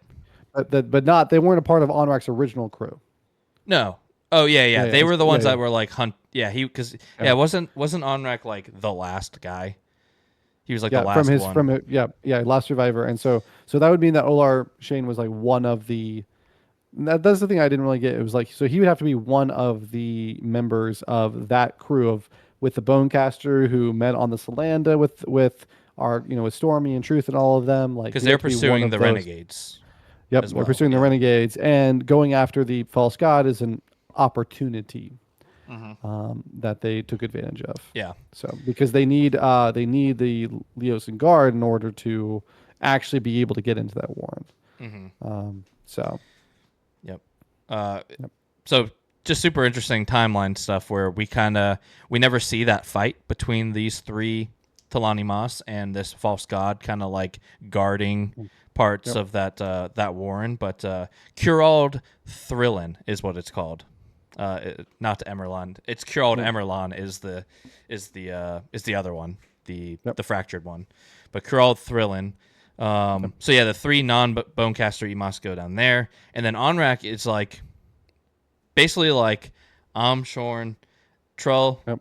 I pledge myself to you. Yeah. Wherever you go, I go, and that's what they form this bond and then run basically. Yep. And Monak something, I can't remember his name, is just like sees them starting to run, turns into his like soul taken ape form, and chases them through some other gate, basically to where they will end up, which is also on Seven Cities. But kind of Onrak at this point is adjusting to his Shorn life. Hashtag Shorn life. The ritual has now, like, the effects of it are fading. He's like seeing Talani Moss for like in like withered form. It's like it's just like seeing his memories are starting to come back. He's seeing things a little bit differently. I think it's more so that he's starting to see, which I don't think we really knew this before, but he's starting to see Talani Moss as everybody else sees them. Oh, that makes more sense. That they just don't see each other as skeletons, and now he's starting to see them as skeletons. Yeah, that makes and sense because they talked about being all like withered and stuff, and that makes more sense. Because he kind of talked about how he like used to be able to see their form, like they're like I think at one point he refers to it as like either an aura, like a ghost form. But like I mean, but it brings up, brings up this like kind of interesting idea, which is that they know that they're effectively undead. But maybe they don't really feel it or think about it as much because maybe they don't really see each other or themselves that way. Like visibly, they still kind of have that familiarity like they used to of old. Like maybe they do present to each other like they've always have, and they don't really see the like the horrific nature that this ritual has done to them that everybody else can plainly see. Yeah. And so, like, now that he doesn't have that connection anymore and can't see them the way that he always has, he can just now see them as like the bones, the husk of what they used to be, basically. And I mean, I can imagine like there's a lot of grief in that to realize like that's what the ritual has done to like my entire race. Yeah. Right. I think the only part, I think you're right, but the only part that, because like there's one aspect of this ritual that would be really weird. If you still saw all of your, because they're basically like humans, they're like human-like. Yep. I mean, humans I think came from the moss, is what it seems like. Yeah, exactly. So if like I watched all of my human friends disintegrate into dust, like it would probably be a lot more brutal if they were like skin and blood and bone and stuff instead of just bone. Yeah. Well, yeah, it's more of like a maybe it's more like a visual sensation. I don't know, but like I saw the Spider-Man movie with Sandman. Okay, That's wasn't that true. freaky. That is true. It's very true. It's just a bunch of Sandmen. Yeah. That's funny. I wrote down. I forgot that Onrak does bargain for his life prior to this ritual and prior to him pledging his life. He bargains for his life with Monak, saying that he can be the one that leads them to these renegades, and so that's why Monak is like, well, I'll let you live for now. Then they open they perform the ritual, and then for some reason they also need Trollsingar's blood, and that was one of the things too. Was like he's very adamant about like keeping Onrak alive, right? Yeah, Troll's like no one else is taking my blood. You can take my blood, like just you. Yep. So yeah, they escape down the tunnel. Monak follows them. They lose him at some point. When they come out on the other side, I think Onrak basically tells Troll like he's going to be hunting us now. Yep. So I guess that as far as their like duty goes, part it's got to be that he's hunting them just for the dual purpose, right? Like not only are you this person is disregarding your being shorn. But if you capture him, you can make him tell you where, or make you guide him. He can make him guide them to the renegades. So I think it's I think it's more so the former though. I think that is just their culture. you think that's more I think important than finding the renegades? no, I think they're finding the renegades is really important, but I Oh think yeah. that they would still make it a priority to go hunt him down. I Mm. mean, because he's essentially a renegade now. Yeah. You know, Yeah. yeah, because like that's kind of the thing with them is like those who did not participate in the ritual are effectively hunted down. Really, there's very few exceptions to that rule, and usually when there's exceptions, just because they're just lower on the priority list. Yeah. And Yeah, so, but but I yeah, guess I kind of just imagine like I know that eventually they would go to him, but if I were thinking of what a priority list would be, these OG renegades that like cause them so much trouble, I imagine would be higher. oh yeah, oh yeah. Um, but yeah, so he's going to be hunting them, and then we kind of get some history because his memories are coming back to him from pre-ritual Talon ritual, and we learn about the night before the ritual, and Onrak has created or has basically done another like huge sin in their eyes, which he was kind of like obsessed with Kalava a little bit, who we know is Tool's sister, who didn't undergo the ritual, and he paints her. He paints her onto the wall, and I guess in their culture, or like, I don't know how literal this is, or if it's just a cultural thing. Don't know. Yeah. But basically, it's one of those things that like you're immortalized through your art, kind of thing. Yeah. Well, think about the guy who we saw in Memories of Ice, It's like painting the who was scenes and- hired by the crippled god, Oh, right? yeah, He made the deck. He made that fake deck of dragons, but like it carries power, yeah. right? So I think that there are like with certain individuals, I think that there's a certain power in that craft. Yeah. So they catch him basically the night before he was to be executed. Yep. But then the ritual has to happen, and he does undergo that. But notably, Kalava does not, and we don't know. I can't remember if we does this. Do you think this has anything to do with the reason why she doesn't? Because the next day is when she kills everybody in her clan. No, I think I mean I don't think she like I think there were individuals who did not want to undergo the ritual because they understood what that would do. But the like one of the significant things with their culture is they are like that sense of clan. It means more than just like a type of relationship. Like there seems to be a very like significant bond that like has like power over them. And so that's why she had to take out her clans because she had to sever that bond. And so except of course she still is in a way bonded to Tool. But yeah, and I honestly think whatever. I mean, my prediction is that it's because of Kalava, and maybe I misremember, but I think it's because of Kalava that Tool could take flesh and bone again. At the I end think of it's like memories. yeah, I think it's like because there's still a bond between them because they are family, they're still part of that same clan, and there is a like I don't want to call it magical, but there's like sort of like a mystical bond that binds them together, which is also why they sort of just disregard clanless members because they recognize that there's like they're just it's not the same that they can Yeah. never like rejoin. But then Kalava is been immortalized through this painting from Onrak, and so now you have this bond being reformed between her and Tool, and maybe that's opening up a way for him to become immortalized through this as well. Yeah, I say by the end of his part, we kind of see that maybe he's also undergoing a similar change. So he also kind of speaks to Troll, saying like, "I still am going to go hunt down these renegades. Yep. Monarch is going to hunt me because he thinks I'm going to join them, but ultimately I'm just going to bring them to them, I guess. But he's going to continue pursuing us." Yep. They basically, I think at this point is when they, where am I? Oh yeah, so this is the point where we kind of cut away. They're about to be home for Onrak, which is we know next to like the Jago on that line that we learned about in Deadhouse and so on. But then we cut to the Tis Leosin camp, which is where they're reflecting on how the guardian of their warren is now dead, but that the other Leosin will hold their realm.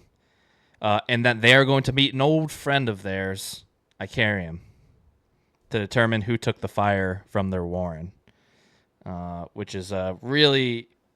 Icarium's becoming more and more already interesting, way more interesting now, of just like, dude, who is this guy? Dude knows But like, everybody and is known by everybody. yeah, but like, how much does he remember though? None. The It seems thing. like almost none of Yeah. it. Yeah, Yeah. which is wild. Yeah, which is probably a good thing.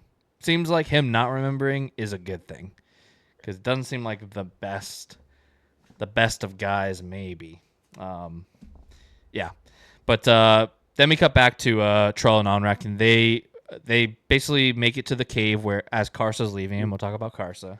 Yep. That's so good. Yeah, Karsa like shoves him out of the way, and No, he like again animated, just like Carson's like walking out, and we're gonna like he's just done. He's like, I'm done, and so he's like walking out of this cave, and he just sees two figures emerge, and he doesn't even ask any questions. He just pulls out a sword and just like wind swipes, just blows them both out of the way, Yeah. and then just like walks off. yeah, And then he's like, maybe I should go back and kill those guys. No, I'm not. I'm just gonna move forward. Yeah. And then it goes back to them, and they're just like, maybe I guess I should have knocked first. Yeah, like, exactly. Yeah, they're all they're like they're like bruised and stuff. Like they are Yeah. hurt. And so they go in, and the fire's still burning from Karsa, and Onrak just goes in the fire with Sibal's bottom half of her body is there. Yep. And then kind of the last thing, it goes dark, and Troll feels like real hands on him. So I think we are somehow in all of this to assume that Onrak has started to become human or flesh again, if not fully. I think it could be the case because the renegades, like they talk about their chains, chains that bind them, and they needed to go there to be able to be unbound. Yep. And that's where, Karsa leaves them. And so I think, maybe there's a real chance here that by, Onrak going there too and being amidst the flames, that he's freed of his own bindings, and maybe those bindings are the ritual of The Talar. ritual, yeah. Mhm. Yep. Which is very, very cool. And then they recognize that the renegades have fled, the remaining 6. Because I think he recognize that it's Sybil's body, so I think he just knows it's like the remaining of them have fled, and so they go to pursue them, and that's kind of where we leave them. So a lot of stuff. They kind of are like the bridge gap between a lot of these parts that are just showing up in places, but they have a very I don't want to say it is a purposeful journey, but like with what we know, kind of purposeless journey. But it's cool seeing that bridge from all the other parts, and even just like the running into Karsa, and I mean, I think at this point I didn't really know how major of a role Onrak was going to be, but I think this part, especially with him starting to become human again, is like I'm really excited for Onrak and Troll to like, what are they going to do now?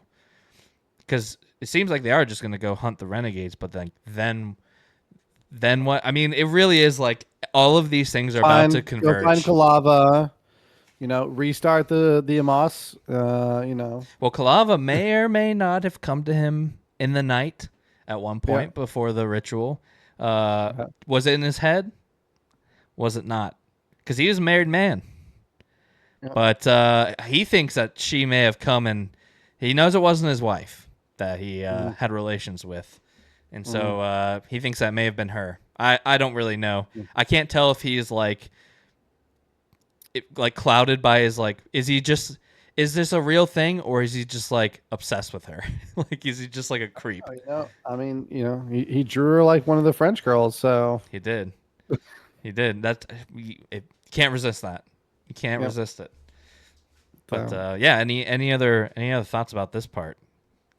No, but I mean, like you said, I mean, Onrak has been a bit of a modest character in the grand scheme of things, but we've seen what happens with characters like that from time to time, and I'm actually been really interested in where their storyline is going, and like it's pretty on brand for Malazan. We are seeing a lot of character development within them along their journey and the happenstance that they get themselves into, even if a like specific intentional goal isn't as clear at this moment in time. I think that at least I'm really hopeful that we're going to learn a lot about what the Moss were like, before the ritual, and maybe there is, a future for them. And I think so, and especially with Troll Singar, because that's another thing is like we're really cracking it open with Onrak, but there's still a lot of mysteries surrounding Troll. I mean, More so I'm so, I would excited. say he's like Yep. the one. Like we have Yep. one Teast We have the Eater. prologue. Yep. What? We have the prologue. We have the prologue with him, right? Because he's featured in the Yeah, I just prologue. mean like as far as Teast Eater go, that we even have Talked met. to, met. Yeah. Yep. Yeah, he's the only All the one, rest of them and keep he's getting a themselves killed, So, yeah, like, what are we gonna do? and he's like if anyone's like a representative of the Eater at this point in time, it's not him because he's doing the opposite of what they want. Yep. Even though we know that that's for the best. So yeah, I'm all these like buddies. There's a lot of pairs of people, and like I love them all. Now like Onrak and Troll, I love it. Carrium and the Mappo, love that. Lestara, Yill, and Pearl, love it. Yep. Like just keep them coming, Steven. Like Yeah. give me two people. Garza and Cybele, Carson, yeah, no, for real, yeah, and Yep. it's always like people that shouldn't be together. Yep. And I always end up like rooting for it, which is awesome. But yeah, since I mean, I would say the most crossover that Onrak and Troll had is probably with Karsa. Do we want to go there? That is notably probably the biggest. I don't know, storyline of this part, the longest, but I think it makes sense with what we're talking about, the Talani Moss and stuff. So yeah, let's jump in with Karsa. Yeah, you want to hit us up with what's going on with Garza?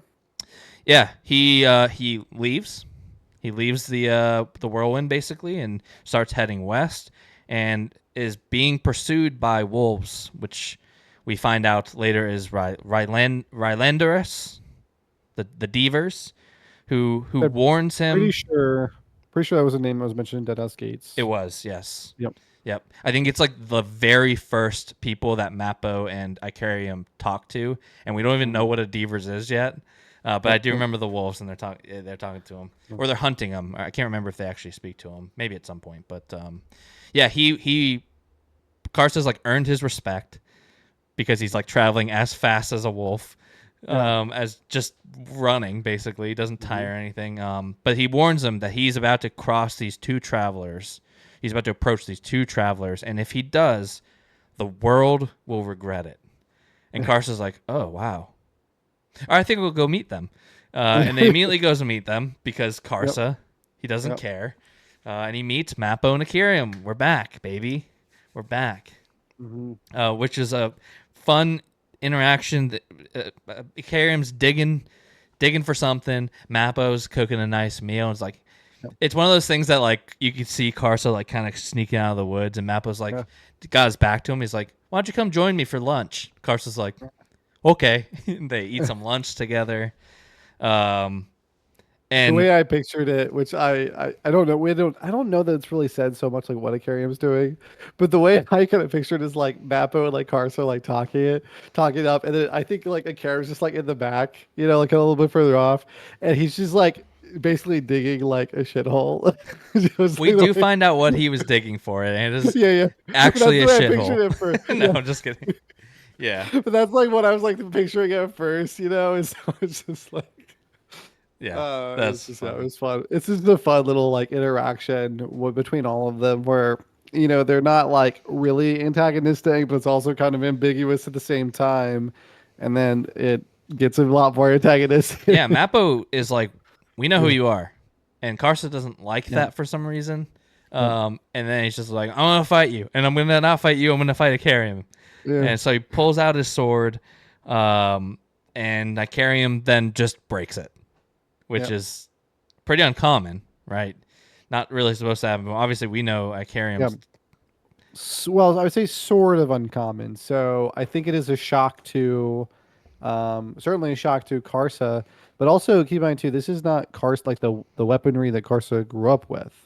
Yeah, It's it's not something his. that he It's not his blood it- sword, right? it's not his blood sword. This is his ironwood sword. It's the sword he's been using. Mm-hmm. But I think it's I think part of it is also just meant to show that this is not as strong as like a blood sword with blood oil. Yeah. It's strong, but it's not the same. So And Karsa hasn't been humbled in a little bit.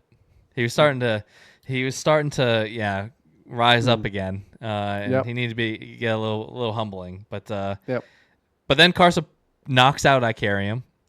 And then it was seriously one of those, like, he punches Icarium and Icarium gets knocked out, and then he feels like a tap on his shoulder and he turns around and Mappo knocks him out, and it's, Yep. basically that's what happens. Mappo and Icarium and Karsa both get knocked out. Mappo is like, Yep. I can't believe I just did that. Like, Yeah. I can't believe I just knocked him out. I think he hits him in the back of the head with something. Don't remember exactly what he does, but Yep. and then by the time Karsa wakes up, they're gone. Yep. They're gone Yeah, doing then- whatever the hell they're doing again. And then Bayroth in Ghost form is just like, yeah, so what happened was he's like, I got it. Yeah, Yeah. I figured that one out. Yeah, Byroth Dig is a just like genius. just sarcastic quips left and right. It's great. Yeah. But he basically is like, I'm gonna go see what he was digging for, which turns out it was a 7-headed hound statue. Yep. Which, who knows what that means? Because we've Again, seen the 7 statues are individual. significant. Yeah, now we know they're like really significant, but we've seen like the individual statues that Onrak and Troll released 2 of. This is a single statue with 7 hound heads. So don't know. And it's black. They're black hounds. If it matters. I did write down the black hounds. So then Karsa just continues his journey. He's going to the Jagodon to find a horse. And Delim, they're kind of both speaking up. Byroth warns him that one day the Malazans will be his enemy. Delim is speaking up of a haunted place that they're approaching, which we kind of we know from the story when they're traveling the chain of dogs through the Jagodon. We have learned of this story, basically when the ritual happened, which was they were kind of in bordering lands and some tyrants rose up and the Talani Moss were coming to kill them all, and they raised an ice wall to which they underwent the ritual so they could then just be like, we're just going to go under it. Yep. So I think this is the haunted place. And I was like, I don't know about you, but when they were walking there, I was like, they're going to find these boulders. They're going to find the boulders that we learned. Because that was like, there's a lot of stuff that kind of just like not in one ear out the other, but there's a lot of information. But I remember when we learned about how they would kill these Jagged by putting boulders on them so they just couldn't move and they were just stuck there forever. I do remember that, and I was like, surely they're gonna come across some of these, which they do, which was pretty cool. And then he finds. Let me make sure that I'm not skipping anything. Yep. And then notably, that's also what happened with the Forkrolla Sail. Yes, And we do get another mention to I didn't even her. put 2 and 2 together. Yeah, you're Yep. right. Hmm. And we did get another mention of her in sort of a casual, joking manner from a Jagut. Yeah. Do you remember what it was specifically? It's later with one of the 3 we meet, right? Amaralo or whatever the other one's names are. We'll learn here. It's well, isn't it the one who's talking with Karsa? 'Cause they're, Synagig? like, talking about there's like the chest and the wine. Yeah, I think it is. Yeah, Yep. Synagig. Yep. Yeah, but he talks about how if you ever have a meetup with Forkrolla Sail, or he's saying like sometimes you need a mediator. Like, is this one of those disagreements in which we would need to hire a Forkrolla Sail to mediate? We probably don't want to do that because yeah. that usually ends up in one or both parties being dead.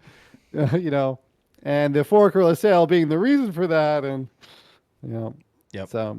And then, but when that came up, I was just like, oh, like it's, because it's just, he's just sort of being like, very like, you could imagine like someone who's like grown, like who that like went through all of that stuff and like has this kind of jovial attitude like he does. And so like you can kind of picture it, but then what that means for Karsa is just like, oh, Yeah. oh, I really like Synagig. He's just such an interesting character. But Mm-hmm. yeah, another notable thing that they're talking about before he meets or rescues Aramala is that Byroth or Delim, one of them is telling him that Hood is like not happy with Karsa because he is keeping all these souls from him, which Hood doesn't like that. We know Hood likes his souls. He likes his souls. And Karsa comes to the realization that he's a little bit sad that if he completes this quest, he will also need to give up Byroth and Delim to Hood, and he doesn't want to leave his friends again. So it is something he thinks about before we move on to the next area, which is this is they travel through the Warrens, both the Amtos Felak and the Talon Warren. Just like from map wise, I thought that it was Amtos into the Talon Warren. But I don't know which one. I mean, because just like looking, because I thought that the Jag, the Amtos, they were like more north, and then it was like southwest was down to where the Talon is. But I guess it doesn't really matter. It was one then the other, and he just transitions over. He's just like boop. Now I'm in the other one. Yeah, but I think one of the things you brought up the souls, at least from what we've seen so far. It seems that there is a relationship between the statues we've seen with like Onrak, the seven-headed dog, the Jade statues. There's like this thing with the statues, but then there's also what Karsa made in the garden, the sacred temple, back where the whirlwind is, and he was able to enshrine. He created a meeting point for the renegades, and he was able to enshrine Bayroth and Delim, who now travel with him. And it's not clear where he got that skill from, or where he learned that from. Now, it could be the case that he might have learned some of it from the Book of the Whirlwind. Maybe that's part of the revelation. I don't know. But it's not really clear. But like we know that it's interesting that he's doing this, and then there's like these other things in the world. And he has all these like souls that are carrying with them, but he has like the ability now to like manifest those souls, and then he meets other people who know about it too. And so, do you think there's any like possibility that it's just like an idol, basically? Some like if you craft an idol, if anybody does it though, right? That's I was thinking more if anybody does it, then the spirit has an opportunity to go there, but maybe with like the Hound ones. They were like ensorcelled or something to trap them. If they possibly, but I think it's probably a little bit more involved than that because they even said like we could teach you. He's like, you don't need to teach me the skill. I already know the skill. Wait, right? So who's telling them they could teach them? The Jaggeds.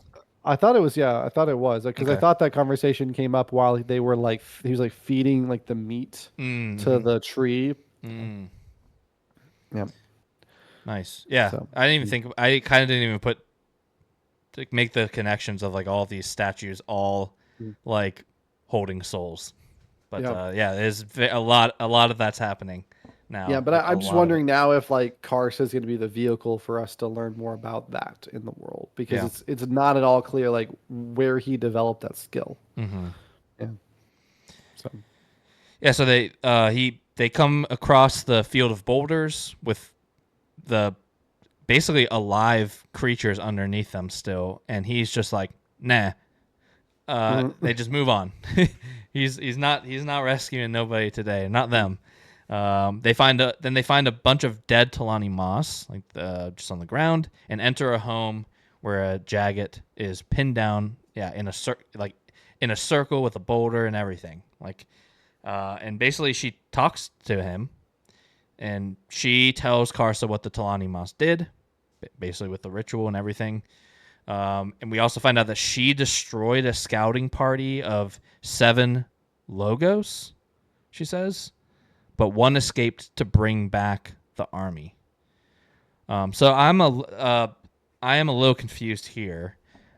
Are these the 7 that she's talking about that she destroyed? Or are these just another group of coincidentally 7 Talani moss? I don't know. Okay, yeah, I didn't know. It's just one of those Yeah. things. I'm like, of all the numbers and like a group to be a renegades from, like it seems like that is, but then like that never really connection never really goes anywhere. So I was like, oh, maybe not. But whatever it was, she destroyed some scouting party of 7 Logos Talani Moss. One escaped, bringing back the army. That's the thing. The one escaping doesn't really make any sense. But anyways, Karsa just decides to free her, lifts up the boulder. There's fire going everywhere and stuff, and he's just like, I'm gonna do it, and he does it. Just, yeah, I mean, like, I don't know how. Do you have any idea why he can do this, or like why nobody else has done this? Like, I mean, he's really strong. he is really There's strong, that. but there's other strong people in the world. Yeah. I don't know. Yeah, I don't know either. But he It does might it. just be that nobody would dare to. I Yeah, mean, but it's he's kinda also my- like resistant to that fire that comes because the fire like bursts up and he's just Yep. in it and nothing happens Yep. to him. Yep. Which is just interesting, I guess at the very least. But we found out her name is Aramala, and she's going to find Karsa a horse as thanks for freeing her, and then she's also going to go back and free. This is another part I was confused about. She's going to go back and free all those specifically half-blood Jag that are under the boulders, I think. And she's just like, she says, she ends like, what do you think the other half is, Karsa? What do you think the other half is? And then like doesn't answer it. Like, what are we supposed to know who the other half is? assume they're like Trells or Toblakais or something like that. Like I think because it's like where it's like the triple T's. It's like Telemon, Toblakai, Trell is like the 3 T's you've heard. Like I assume that since he's asking him, Probably or Toblerone, right? sorry, it's Theleman, Toblakai, and Trell. I mean, I assume that they're like Toblakai. I Yeah. mean, I think that's like probably a long lost cousin. Yeah, yeah. So yeah, she does say that she's gonna free him. She's gonna, and she's also says like, I'm gonna tell you everything about the 7 that imprisoned her and everything else. She says, which we don't really get the everything else, but he does. So he delivers the 7 gods or the 7 Talani Moss, his gods at this point, to their bodies. He tells them that he knows who they are. So this is the reason why it's like the last time we heard from them, Yeah. she was like, I'm going to tell you everything about these 7 that came to imprison me here. Which then Karsa's like, I know who you are now. So it's like they have to be those 7, right? Yeah, that's what I think. Yeah. But is the I just- I scouting just don't party know. a separate group of 7? Just happen to be. I think so. Like I have to go back and read it, but I didn't put much significance on the scouting party. I It thought just was that the maybe 7 for me that had me Yeah. hold up. Like, Erickson, just do 5, and I'll know immediately. Like, this is different. yeah. But But he's like, but scouting parties like a specific number of maybe people. Talani Moss only work in 7s. Yep. But I just the whole thing with like some of them getting away. That's I the part just that didn't doesn't know, make like, sense. Yeah. Yeah, one of them 'Cause I thought escaping. maybe it had a relationship to something that we saw with like Memories of Ice with like the prologue, like with Kalava and them, because that's the only thing I could think is like I think maybe I think maybe I there's got another it. story Because she says it's a scouting party of 7 Yeah. Logos. She kills 6 of them. If she had killed the 7th, they would have never found them. One escapes, Yeah. goes back to the army. The army comes, and from within that army, 7 are the ones that there are 7 that imprison her specifically. Yeah. I think that's what it is. Yeah. Um, But like, was like one thing we haven't. I have to go back into Memories of Ice, but like, do we really know what happened to the mom in Memories of Ice? which the one that like went into the rent. The one from the prologue. She didn't go in the rent, right? Or did she? The one from the prologue? No, I thought she died. Thought they killed her. I thought. But spared yeah, the I thought so. children. Yeah. Well, they would try to go after the children, but remember, Kalava put the children into the rent. Yeah, Kalava's. Yeah, well, Kalava's the one that meets the mom. Spared, and she spares. Oh well, but like but like that's the thing, right? It's like the boulder is like, do we know how she Oh yeah. killed the mom? That's what I know. I mean, I assume. Yeah, that's I just, guess like, I don't I assume because it was a more peaceful the mom way, is but, like, still. I I can't remember if she's still like just on her deathbed as the other Talon show up. I thought that she was. I thought she was too. Yeah, I don't think she Yeah. was like fully dead. No. But yeah, it is interesting. And I thought it's also notable that like I can't remember if it's Aramala or if it's Synagig later or if it's the other one that talk about how there were tyrants and there were some of them even working with the Talani Moss to help bring down those tyrants. Yep. So it's like it's even it just to kind of solidify how like horrible the Talani Moss reacted by just killing all of them or trying to kill all of them. Yeah. But so yeah, Karsa frees them, and then again we're now breaking the rule of 7 again. So they were like, "Join us, Karsa. You're the 8th Unbound." That way you can be the one that gets away. Yeah, you know? exactly. Yeah. And so basically, like, you're gonna lead these sacrificed children. They have a discussion of like, you're horrible gods to the Tevlor, like you're awful people. They kind of talk about like how he knows that they serve the crippled god. The crippled god, there's like chaos and order. Did you think I was talking the whole time? There's. I turned the volume up, so there's chaos and order, right? But the cripple god is a third thing, where he wants to like worship, like almost like what do they call it? Imperfection or something like that. That's what they're claiming. Well, and that's a very like classical trope within pretty much all mythologies. There's this idea of like chaos is like the materials of life. It's like the materials of the universe, but it has no order, has no shape, no form. And then it's order that brings about from chaos, from that material, like order and form, And so like, if you go pretty much look up like any mythology for like any religion or culture, and this like theme of like chaos and order is like a central theme to it. I mean, just universally across like humankind and storytelling. It's a very, very common idea. And so, but there's this sort of notion that they bring up, which is like the notion of pursuing perfection, of like taking chaos as unbridled, raw potential, raw power, and then using that in order to bring about perfection. But perfection is unattainable. It's unachievable. It can only exist in sort of the ideal, like whispers of it, and really, really though, what they're saying is, it's a skill issue. They couldn't get there. They screwed up one too many times, and they said, you know what, we're gonna go with the other guy. Which I mean, it even seems like the crippled god is bullshitting them, and I think Karsa is like, pretty sure. Well, this happens later, but he's like pretty sure if this crippled god guy was who you say he was, he wouldn't have disowned you as soon as I halved you. But he did. So think about that. And I think that's kind of the thing there is like with the whole idea of like imperfection, because one of the things is kind of thematically, again, this is a separate story, but like in terms of tropes and themes, a lot of times you might see like chaos is like the opposite of order, which in a sense it is, but it's not the opposite in order in the sense of being destructive. It is just non-structured. Yeah. Right. But like what the chain god seems to represent is like because there's like the Warren of Chaos, which is true. But like I think kind of what he represents is he represents inversion. So he represents like what you might call a mockery. So he mocks order. He's not there as like chaos of like everything should be destructured. But so he's like there to right. We got mock. order, which is like a put together puzzle. Yep. We've got chaos, which is all of the puzzle pieces spread. Yep. And then we've got the crippled god, which is he's forcing all of the puzzle pieces together incorrectly. Yeah, in a way. Or he's like drawing like dicks on it. Like that's JB. Okay, yeah, there you go. He's like he wants to make a mockery of it. Yeah, it's like his whole thing, I don't know why there's rocket ships, why the kids keep painting rocket ships all over the grave. Ships, those veiny rocket ships, man. Those thick fuel lines.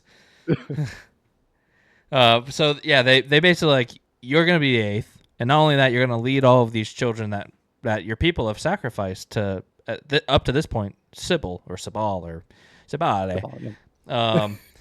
Whoever. But in order to do that, he first must form a weapon out of this flint, in this like cave of flint that the Talani Moss all used, I guess, or something. Seems like they all kind of made weapons out of it. Yeah.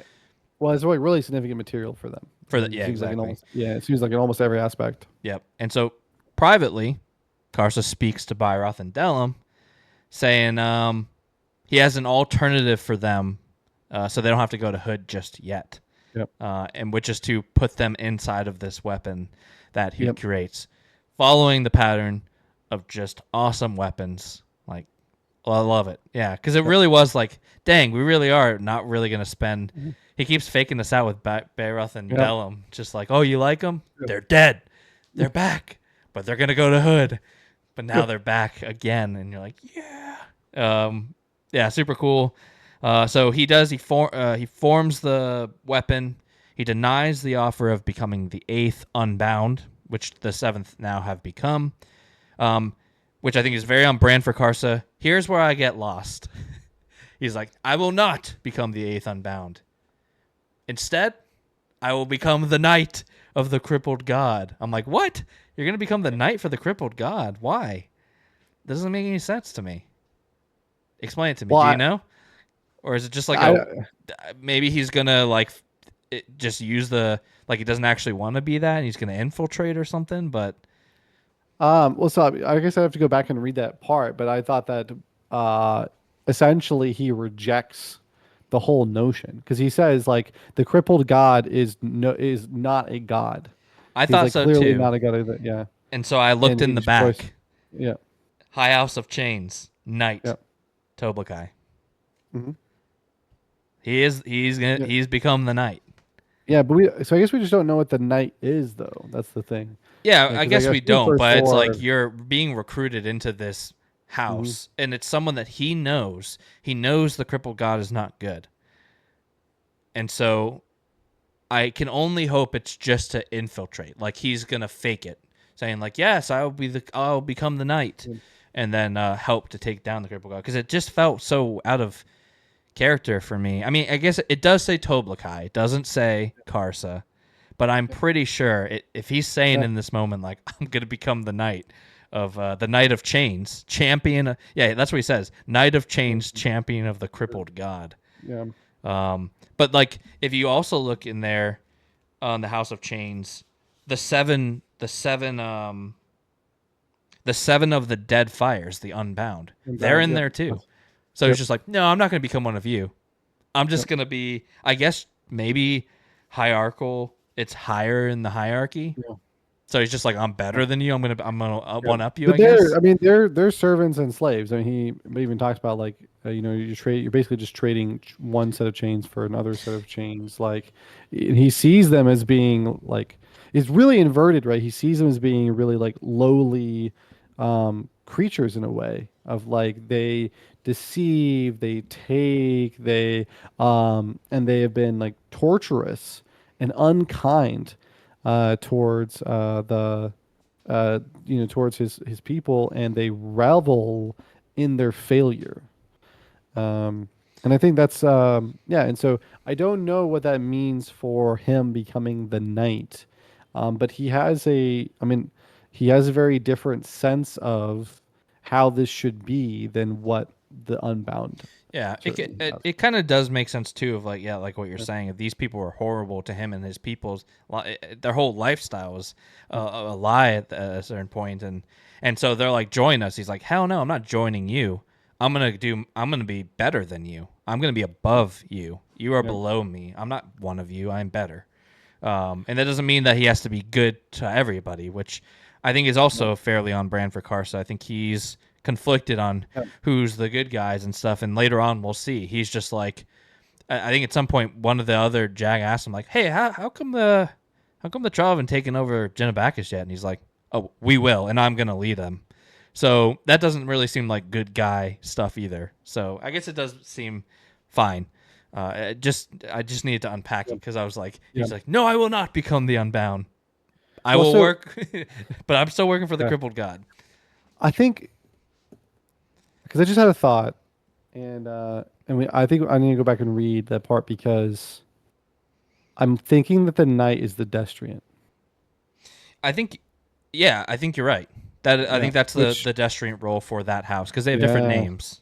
So yeah. yeah, he'll be 'Cause like he's dishing talking out about like the justice. chains of like the souls Yeah. that come behind him. So he's essentially what Ikovian was. No, Oh, Ikovian no, no, was no, no, the sorry, no, sorry. He's the shield anvil. because the Destrian and the Shield Anvil. Yeah, Destrient's the priest. I think I'm wondering if Destrian's the justice. He basically like the is. Destrient's like the is the priest. I thought it was the Yeah. person that Because dealt remember, the out Destriant is like justice. he's the one who heals. You have like you have the mortal sword, Uh huh. you have the Destriant, and you have the shield anvil. And the shield anvil is there for mercy and redemption. Yeah, Mercy Redemption. And the shield emblem represents like wisdom, justice, and but like health and vigor. He like issues the decree for like the rev and things like that. And but the mortal sword's the one who carries out the rev. He's the one who's supposed to chop Yeah, the hands. yeah. And that's But why. you're saying the That's why Destrian is the Kovia. one that issues like you got to go Yeah, do the rev. yeah, Yeah, he like exactly. issues out justice. Yeah. Okay. But he like also is like in with the gray swords. Like the Destriant was like the one who healed everybody. And sorry, I was getting that mixed up because we have. Well, we'll get into Hebrew, but we have Hebrew, yeah. two. Yeah, we have a Destriant who Two new comes in. And Destrians, yeah. Or that's why it comes in. Destrians. But we have him as a Destriant. But I wonder if the knight is the shield anvil in this inverted world. What are where the other you think positions? Because well, so they're none of them are normal positions, right? they're Because it's not. like There's the So the three that it would be probably are the consort, the reaver, or reaver and knight. knight, yeah. And I think the Reaver is the mortal sword. That's Calor, who's wielded a sword, and I think the consort is probably the Destriant, and I But I mean, or knight could also be mortal sword,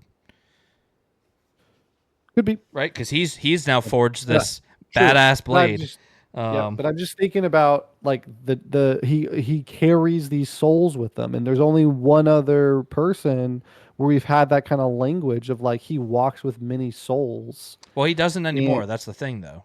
yeah, but like but Carson he doesn't. did, Yeah, he right, but he did. He did did. though, and that was something that we saw with Akovian. Hmm. But this kind of imagery around him is very different because like Akovian like took on those people, sorry, took on their grief, he brought them peace, whereas like Akovian's like chained to souls that condemn him, right? So again, this like inversion.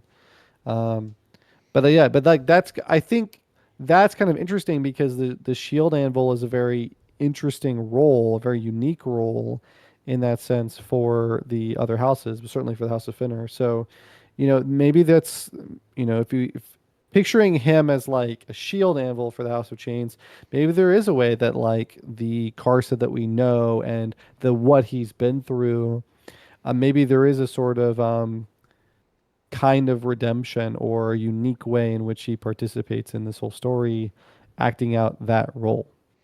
Yeah, Um, I'm curious. I would say, like for me, I would lean towards him being mortal sword or destriant before being the shield anvil. Mhm. Yeah, especially with him forming this new weapon that is like basically unbreakable. Yep. And just with knowing he's gonna lead like a campaign to take over a whole continent, like it just feels more of like I'm either issuing justice or I'm dealing justice, rather than I'm like taking the. But you're right. I guess for the House of Chains, maybe you're not taking the pain and grief or Yep. anything. Maybe you're taking joy and all the opposites. So yeah, I am. It will be interesting. I was trying to look. I think probably we'd have to look at Memories of Ice. I was trying to cheat and see if the other houses had like in a certain order, like Destriant, Mortal Knight, or Yep. Mortal Sword this, but none of those are in here. So Oh no, yeah. yeah, so we don't know. But yeah, he does become that, which very interesting to see. Just the path of Karsa and where it's going, because it doesn't stop there either. He then immediately kills Sabal, cuts her right in half, and Yep. basically that's when it kind of says the whole thing of like, Yep. where's your god now, kind of thing. Yeah, and there's just like dust gushing out, Yeah. know. Yep, and he basically is like, the other six of you, leave or I'm going to kill you, because at this point they're unbound. They're not bound to him anymore, and so they peace out. They run, and Sybil says that the crippled god has abandoned her for failing, and then Karsa just immediately takes her upper half, and throws her in the pack, and they're gonna go off to Jams find her him in out. there. Yeah, Yep. jams her in there, puts her in upside down, face down. Yeah. And then on his way out of this cave, he knocks aside two travelers, which is funny, which we have talked about, and then he makes it to the Jag Otan, in which I'm pretty sure names his sword Byroth Delum, officially, which is sweet, great name, on the nose a little bit maybe Karsa, but still sounds cool if you're just talking about a name. Yep. And then he just comes across this dude, this Jag, that's just chilling at a fire in these like pretty tall grass. I think the Jag oak, it's like up to his chest or something. I think it was saying, bunch of deer running through. It's really cool. Yep. And he comes across this guy, Sinigig, who's a friend of Armala's. Who I think he said that Armala told him he was coming or something, and says that he will bring him to a third Jag named. I don't know how you pronounce this, but I started pronouncing it Fearless just because it is a. Yeah, that's actually pronounced in the audiobook, actually. It is. It's Fearless. Yeah. It's a cool name. Cool spelling. Yeah. Who supposedly brought the Jag mounts into being, and she can call for them. She's the only one that can call for them. And then also, I feel like Sinigig is almost like a Krupp character for me, where he's just doing random nonsense, and it's just like. At some point, oh no, it's Puss. Dude, Puss has had me cracking up. How he'll say something and then it literally says he. Like, I could just imagine Puss like he. Yeah. It's so funny, but Sinigig has this like magical chest. He's like, go get something out of that chest for me. And it's just magical giant chest that he can hide in, and if he's in it, no one can see him. It can keep wine chilled. It's just a weird chest. I also love the little drop. He's like, yeah, I kind of prefer everything chilled. It's like, well, yeah, of course you do. Yeah. You're the Warren is the Warren of ice. Yeah, exactly. So that's what it seems. But so that's the other thing. Because that's what I was thinking at this point. It's like, oh, the Amtos Felak, because that's their Warren. It's ice. But it's not. He very much says this is not Amtos Felak. Who's to say Jag can't use other Warrens? So whatever that means, I don't know. But that also just unlocks, because I never even thought of that. Like, oh, just other people can use other Warrens. Like, I guess like, because some of the Warrens are like almost like race locked. It seems. Well, they're like heavily intertwined. But I think that's the thing. Is like, but we know lots of people who use different Warrens, and we know people like Quick Ben who can use many. Yeah. So this guy is obviously got some powerful ability to be able to. He's tapping into some other non-Amtos Felak Warren at this point. And then they eat together. I don't know how I wrote that down. I had to make note. They eat together. Then they head to Fearless, who is nothing at all what I thought was gonna. This is like a really cool part, but she's basically growing out of a tree that's like.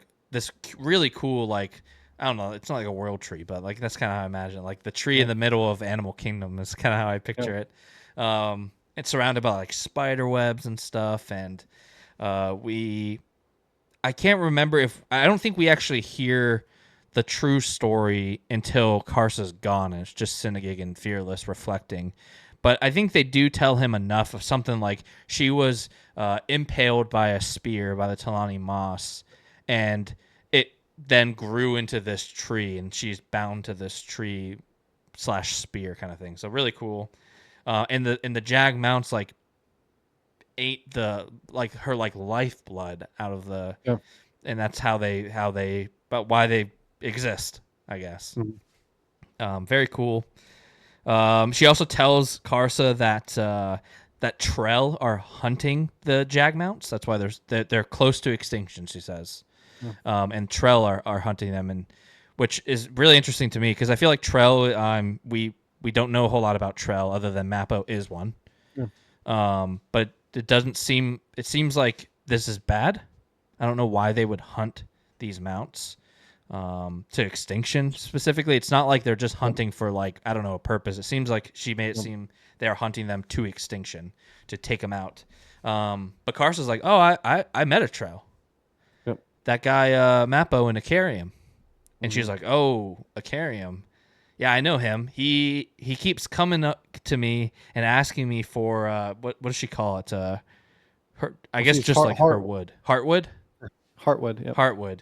So he can build a time measurement mechanism. But she keeps bargaining to him, saying, no, I'm not going to do that. But if you spare me, I will give you these arrows and bow. Branches and yeah, twigs exactly. and stakes and things from her. So Yeah. So I'm not going to give you the whole shebang, but if you leave me alive, I will give you these things. And he keeps agreeing, and they keeps forgetting, and he keeps coming back. Rinse and repeat. Which is, super interesting. And then Karsa's just like, I'll kill him. He's just like making the claim that he is going to kill Icarium, which is, I think that's going to be a badass fight when it comes to fruition. I don't want it to because I don't want them to fight, but we also don't know enough about Icarium. Yep.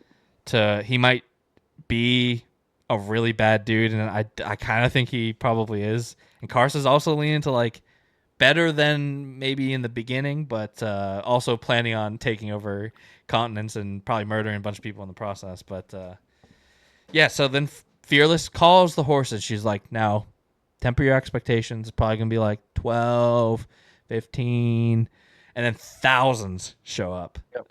Thousands. It's that blood oil, man. They smell the blood oil just in Karsa. It's not right. Yep. It's not even on his sword or anything. It's just like moving through. Yeah, because he's been using. I mean, he's been using his entire life. Yeah, so it's just like part of his. It's on his hand every time he puts on his blood oil. They themselves use it as a part of like various rituals. Which is interesting when you think about it, because we know that it's basically Otatoro. Yep. Right. So if it's not like because there's moments where like he sniffs it, like he snorts it. he snorts some of it, and he gets like a big high of it. He's got a little razor. Yeah, exactly. But like if he's got permanent Otatoro running through his veins, how much? I mean, enough to where these mounts are smelling them, to where thousands show up. What does that mean for magic?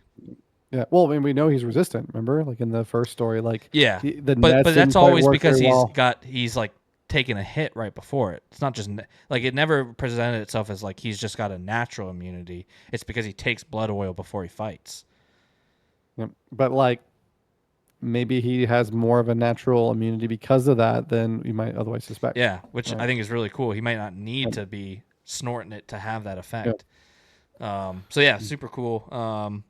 But then he has this, basically goes around and chooses his mount, which is a really cool scene. I thought I really liked it, and he chooses one and he tames it, and then pretty much immediately names it Havoc, which is sweet horse name, and then claims that Teblor will one day conquer all of Genebacus. He will be the leader, and then he leaves. And then we do get a private conversation between Fearless and Synagig, where they speak of the truth of Fearless and how when she was impaled by the spear, it was on top of a dying Azath house. And specifically that Icarium was coming to break out his father of this house, but was stopped just before he could. Now, Icarium's father we've met. Yep. But that house, it's not the same house, right?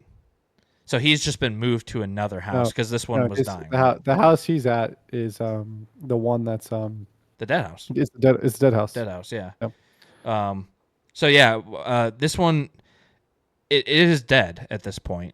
So, but also his dad did note that like Icarium went to go pursue him. I don't think Icarium knew where his dad was. That's what kind of fractured him, right? That's what led to him. I think in that story of Icarium like trying to go after the house, is what led to him ultimately having this memory loss and things like that. So, and that kind of makes sense why like this is where he keeps coming back to the place where he was gonna free his father, and maybe that's probably why he wants a time machine. I mean, I'm assuming it's gonna be a time measurement mechanism, but I'm assuming he's gonna try and figure out what happened to him, and if he does, Bad News Bears, I think, but maybe not. But yeah, that's kind of where we leave Karsa.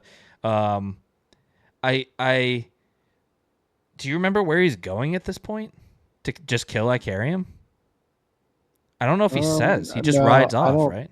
No, I don't think it's really that clear. I mean, presumably he maybe goes back to the whirlwind at some point, but we don't But now he's going to be know. I answered mean, into crippled god. So I mean, yeah. I mean, but like they could still operate in the normal yeah, that's true. world, right?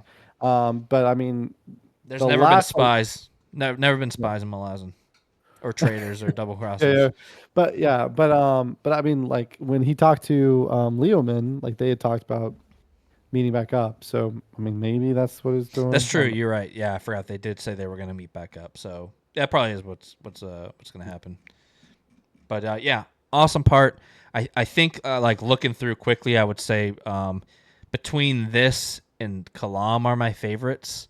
But yeah, it was just great to see Karsa in more of a spotlight again. Yeah. In really interesting ways. And I really like Hebrick. So, Yeah, oh my gosh, the whole dude. story of it. We got so much more to talk about. Yeah. There's a couple Well, we could probably keep it quick. Like I think we could probably keep the Malazan army quick-ish in Callum. I don't. Maybe. Yeah, I mean, there's always a lot. I mean, there's always a lot to talk about. I don't know that with the Malazan army. Yeah, we can probably just keep that one pretty short. I don't at this point. I don't know that it's too significant. Yeah, there's a couple notable things. We should just hit the notable things, which are one, Gaul of this native clan rides up and says, "We are going to work with you all," and also Temul, who was feeling down. You're the leader. Everyone bows to him. He leads, and it's a great moment for Temul, which is awesome. Then they go to the crossing of that river. Basically, because right, they're just backtracking Chain of Dogs, and the river is like still full of just like blood and guts from that battle, and a tiny little bridge has been built over it from the tribes, to which Tavor is just like, blow it up, blow us up a path. Sorry, maybe before that, also notably, Fiddler, or whatever his name is, Strings here, is like summoned. He's been hearing this like song. Yep, the Tano song. Yeah, which ends up being the Tano song, which is awesome. But he gets spoken to by these butterflies, which we know was Sormo Enath from Deadhouse. And to me, one of the more notable parts, he basically tells them, "Got to go to Ravraku. You've got people there waiting for you. You got to deliver the song." Yeah. Yep. Well, and remember, like that's like Sormo like went down, and there was like all the butterflies came. Yeah, it was awesome. Yeah, I loved seeing that. But also, I would say notably for me was just how devastated Nil and Nether were that Sormo spoke to Fiddler and not them. Yep. They're just crushed. They're like crying out in grief, basically, of just like, you heard from him and he wouldn't even like. But to me, I think it speaks to the importance of what he's telling Fiddler, or they. I can't remember what whatever they were, but yeah. So sends Fiddler on his quest to meet his kin in Ravraku. Oh, and kill the goddess, notably. Tells him to go meet your kin, kill the goddess, and return the song to its home. Sweet.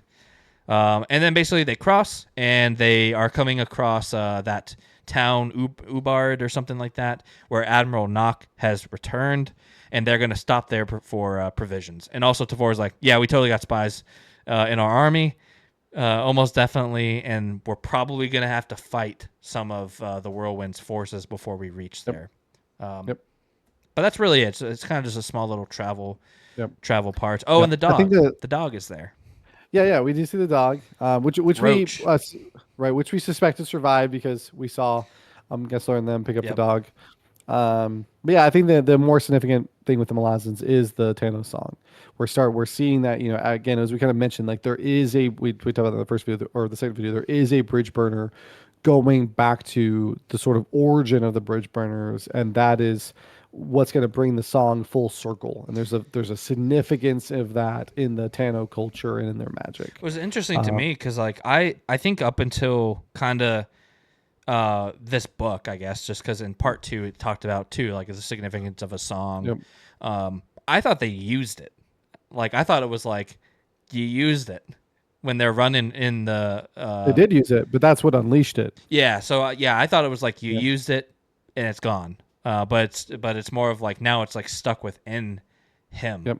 kind of Yep. thing, which is really cool because classic Erickson, everything has more depth than it Yep. at first appears, which is very cool. So yeah, that's kind of the Malazan army. Another one we can hit real quick, but still important, I think, is Falasin Younger, Silgar, and Bidethal, because graphic, horrific. Silgar lies to Falasin and baits her into Bidethal's like temple, in which he kidnaps her and mutilates her because he's like forming an army of mutilated women that are loyal because of it, which is wild. Yeah, Has a lot of chain god vibes. yeah, but in the worst way. Yep. Like in the worst way. So yeah, he by making he makes them barren, like their goddess, I guess. That's what he says. So he is also promised to return Silgar's hands and feet, as well as his name, because Silgar doesn't know. I don't know if it's like his last name or just his name. He doesn't know he's Silgar. It's like a reputation. I think it's more of a reputation. Oh, thing. okay. Yeah. That makes sense. And then Silgar can get his revenge that way. And then notably with Lorik is that I would say Lorik, and we'll get back to Falasin here as well. Lorik is grieving the death of his familiar, which we know was guarding the gate to Curall Thurlin, killed by the three Talani Moss. We then And find we know out why. what's that? And we know why. And we know why. Then we get the big reveal. We find out who Lorik actually is, who he told Hebrick. He is Osric's son. Osric, who is the god to the Talon, Teist Leosin. Yep. So he is his Also, son. notably, a good friend of Rake and Lady Envy. Osric is, or Lorik is? Mhm. Osric. Yeah, Osric. We got several name drops of Osric in Memories of Ice. Okay. Rake and Envy and Osric traveled together Okay, for nice. some time. Now, does So, Lorik know yeah. that his father is lost? I assume so, Okay. because I believe he put the familiar in place Oh, because of that very Makes reason. sense. He knows what's going on in his war and everything. Yeah. So yeah, that makes sense. And then I had a question about this next part. He prays and meets Teris, the Queen of Dreams, who was once a friend to his father. Wasn't the Queen of Dreams in Memory of Ice poisoning people, or was that who was that? Who was in Who was in Memories of Ice? She poisons Balsac or Baljag. Yeah. I thought it was the Queen of Dreams, man, but I could be misremembering. Because this is, I don't know if that. that is the same person, then this is bad. This is a bad meeting. Because he doesn't know who she really is, because she's definitely not on the good side of things, whoever that was. But I could have sworn it was the Queen of Dreams. You looking it up? Could be. Yeah, I was gonna look it up. Yeah, Real quick. I can kind of keep going. So she kind of also tells him that Talon and Thir are closer than ever. She says she will help, and then urges him home because another circle has been terribly closed, whatever that means. And then he kind of meets up with Falasin Younger, who has crawled her way into Karsa's Grove. Basically, she's begging Lorik not to tell anybody, because if she does, because Bidethal can't be killed. He can't be killed at this point. And she's just saying, like, let me stay here and you can help me here. Just like nurse me back to health, basically. And then this is a big moment for Lorik, because he's kind of reflecting on, like, we knew Bidethal was going to do something and we chose not to do anything. So like this is a weight that he's going to have to carry, I think, for sure. So in Memories of Ice, I mean, I guess we just missed this one, but What? We've never missed something? No. yeah, I know, right? But it is going to be. I think it's mentioned in the back of the book here in House of Chains. But the Queen of Disease, or the one who's doing the poisoning, is the position of the consort. Oh, yeah, it didn't say that in Memories of Ice. Yeah, I mean, I was just looking. I just went up to Yeah. the wiki, and it was like in the wiki. That's why you Hood. gotta search. You gotta search No, Memories no, of it's Ice. no, it is in Memories of Ice. Oh It's yeah. under Memories of Ice. Yeah, Hood tells Quick Ben that Palil, who is that Queen of Disease, took the role of consort. Oh, okay. That's probably So just before we even had any idea of like what yeah, these I don't know roles that we. were. Yeah, because that would even been before. We had never heard of the Uh, consort. That's a totally unique one. yeah, And honestly, I that's probably wouldn't even yeah, know it's a thing unless I yeah, did look in the back and be like, "Oh, this has different names." yep. But yeah, now we Okay, so that's have not the Queen of Dreams. not the Queen of Dreams. Okay, that's Yeah, good. now we do have Palil's name in Polito, here. Polito. Yeah. But notably, the positions here have question marks on them. So, Just a couple of them. Toblakai is yeah, no yeah, question mark. yeah, He's locked. He's a lock. yeah. But Um, yeah, so I'd have to go back to like Memories of Ice to. I mean, it has the citations here, so it's pretty easy to go back and check when that actually happened. But yeah, I think it's pretty early on, relatively, or not. I guess maybe not pretty early. It's chapter 18. I can't remember how many chapters there yeah, it's are. probably over half. It's probably a little Yeah, over yeah. halfway, but still, like I like you mean, said, it's when we convince with Hood, which we weren't really thinking about. That's not no, what we were there's thinking about when we yeah, said Hood. we're like, oh, the consort, yes, Yeah, note it. Um, yeah. so yeah, we Ben's kind of leave writing this. that. Yeah, What's that? yeah, go ahead. I was just saying, Quick Ben was writing the little stick figure guy like he was a freaking unicorn, and like it's just yeah, there's a lot going Yeah, on. there's too much going And on. now, Yeah. yeah, So yeah, we kind of leave this part with Lorik reflecting on them allowing Bidethal to do this, and then Felison so deeply wanting vengeance that what the gods that Karsa carved come to life, and basically say, "Oh yes, we'll help you get vengeance. You can be the knife." And so they're Yep. gonna influence her somehow. It seems like, even though they're now unbound, so I don't know how exactly that will work. This is, I'm assuming, on the timeline before that happens, but still, I don't know how they'll still be in communication. yeah. But I mean, I assume they're trying to recruit her for the chain god or the cripplet god. yeah, So yep, but we'll see. yeah, exactly. Yeah, like Yeah. you're saying, it makes But, sense with but it the is mutilation. it is definitely one of those moments where it's like they appear. It's like we happen to be down a member. So Yeah, exactly. Um, yeah, for just a terrible series to be named Felison. The worst stuff happens to yeah, you. yeah. The But worst yeah, stuff. but I think it's like at the very least like worth mentioning that there is a kind of symmetry, right? Because you had like Phallus the younger was basically like her parents were like or her mom was like prostitute, she was in prostitution. And then now she's been adopted by Felison the elder, who is the Shaikh, who's like been adopting all of these girls, and so they're kind of like these orphans or lost in prostitution. Now they've been found, and then you have Cybele, who gets knocked out, who is the unfound, who like would take on these children, yeah. who essentially had who had syndromes and diseases and genetic defects Yep. from the long periods of incest and things like that. And so it's like there's an interesting like kind of symmetry Yeah, there. there is. I didn't even think about that. Yeah. Mhm.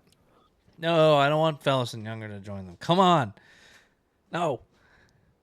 All right. Well, I think So, my yeah, let's start with- other than Karsa, my favorite part is probably Kalam, and I think you were saying yours is Hebrik.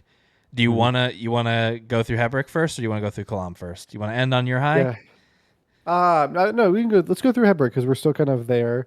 Okay. And also, I think I'm okay too with kind of condensing a bit of because there's obviously several scenes which we see with Hebron, but we can hit some of the high notes and then kind of the really cool part because I think there's a lot more that's going to come with him. Yeah. Which is that the high notes, of course, are that he and Shaikh are getting closer.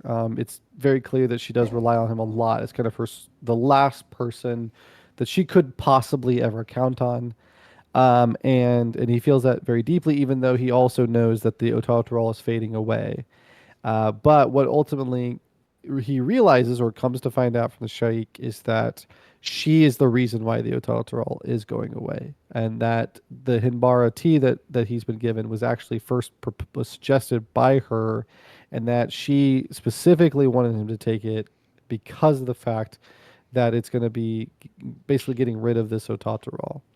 And she had told him that's going to help him with his dreams, which is kind of interesting because I think that both are true. I think that actually because as the Otautorol fades, I think he's able to be like more in touch with what's happened to him, and that's what's helping him to essentially like lucid dream and like navigate Trip the dream. balls. Yeah, and be able to actually navigate this experience. Yeah. And so then he takes the Barty again, and the Otatoro is like finally worn all the way away, and he does this at I mean both kind of for himself, both out of spare, both for her. Before you get And into the tripping balls, is that where yep, you're headed? yep, I do yep. think I think it's worth talking about the stakes of the army side of things real quick, Yep. which is that she is very well aware that Dom and Febril are working together and probably going to betray her, and so confident she like makes a side remark to him Yep. like, "Oh, Febril's waiting on you, buddy," and yeah, like Yep. knows exactly what's going on, which is interesting. But the reason why she is so set on, she does not want Hebrick to leave because Hebrick was maybe going to leave with Felison Younger. She says, "Stay to the end of the battle, and then I will guide you there." But Yep. the basically what the battle is going to come down to is she has her mages, and Tavor has her Otatoro sword, which Felison or Shaik has figured out that as of right now they will flat cancel each other out, zero. And so if that comes to that, it's going to rely on just actual, physical battle. And if it comes to physical battle, that means she's relying on Corbola Dom, which is not good. So she needs to figure out a way to get the Otatoro and Tavor's sword to not work as effectively or at all so that she can win this battle, which I think is the reason why she's trying to figure out what can work to get Otatoro to fade, to go away. So right now, those are our stakes. If nothing changes, it's going to come down to physical battle, which will be just interesting. If I don't know, I just thought it was worth noting. Like that's kind of the reason why she's doing what she's doing. And there's definitely a secret to like this jade statue that they encountered, and we've kind of heard something similar too from Lorik about possibly like the origins of Otatral and things like that. And so, but yeah, so we get this really cool dream sequence where Sorry, can I say one more thing? yeah, go ahead. Just before we get into there, I forgot she does say that Lorik, for some reason, is immune to Warren's magic, so she cannot discern his soul. Well, so I think yeah, he's immune to her discernment, and now we know why. Yeah, to the whirlwind's whirlwind yeah. Warren. Yeah, yeah. Yeah. And Wait, now we so know why remind me because why? he's the son of Osric. But what does that make you immune? Well, because so like the way I would kind of put it is he's essentially I guess he's a Tisti Leosin, right? He's or whatever Osric is, but he's not a human. He's a very soul. Well, no, because it's not that. discern? So the way I was thinking about it is she does discern souls, but she discerns souls from people that can't hide themselves from that. Right. That is like one of the things with the Tista Leosin and the Tista Eater. Like they're people of shadow. They're like, people of the darkness. And so like they can Leosin are light.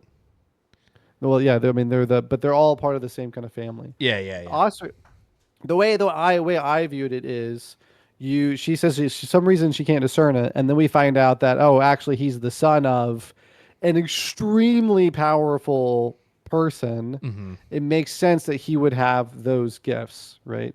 Okay. That's the way I saw it. Yeah. It's like he's like from the Leosin, which is a member of Light. We don't know that he's actually a Tisti Leosin. Or like, do you think like the light side of things is like akin to like a purity, or do you think it's just actual, just like light, like brightness? It's not like a purity. It's not that kind of thing. Because I wouldn't say like it doesn't seem like the Tista and D are like impure or anything. No, I don't view it that way. I think there's like a natural complement between them. Mm-hmm. One's light, one's dark. There's a complementarity between them. And because of that, there's shadow. Yeah, and because of that, there's shadow. Exactly. You can't have shadow without light. But that's the way I view it. Is like it's like, so because he's essentially on this like close to the same level as Caladan Brood and Amanda Ray. Yeah. Because it's just like that's the way I viewed it. Was like if the Shaik was like, I can't discern this person's thoughts, and that person was like Amanda Rake, I'd be like, well, yeah, makes sense. Like literally he's the son of darkness, Yeah. like, and so like, but like what Anamander Rake is to darkness is kind of what I think this character is, like Lorik is to light. Yeah, that makes He's like sense. the Yeah. Prince of Light. Yeah, yeah. I also did forget. I was just reading through the rest of Yep. my notes before we get into the ball tripping. And maybe you can fill me in on like how she knows about the jade, because she is wanting Heberick to discover the truth about the jade, Yeah. because she believes that. Well, so here's the thing with the T. She believes the jade is what's canceling out the Otaterol in him, and she needs to use that against the adjunct. Yeah. Well, it's more like the Otatrol is like suppressing. They're like fighting in a way. It's like it is like suppressing the jade, but the jade's like because of that effect on it's like wearing it down, right?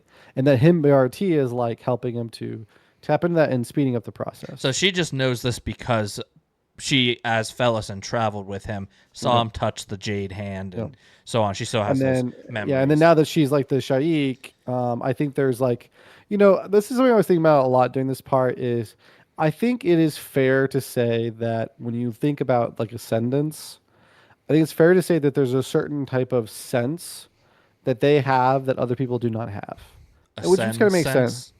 Ascendance, yeah.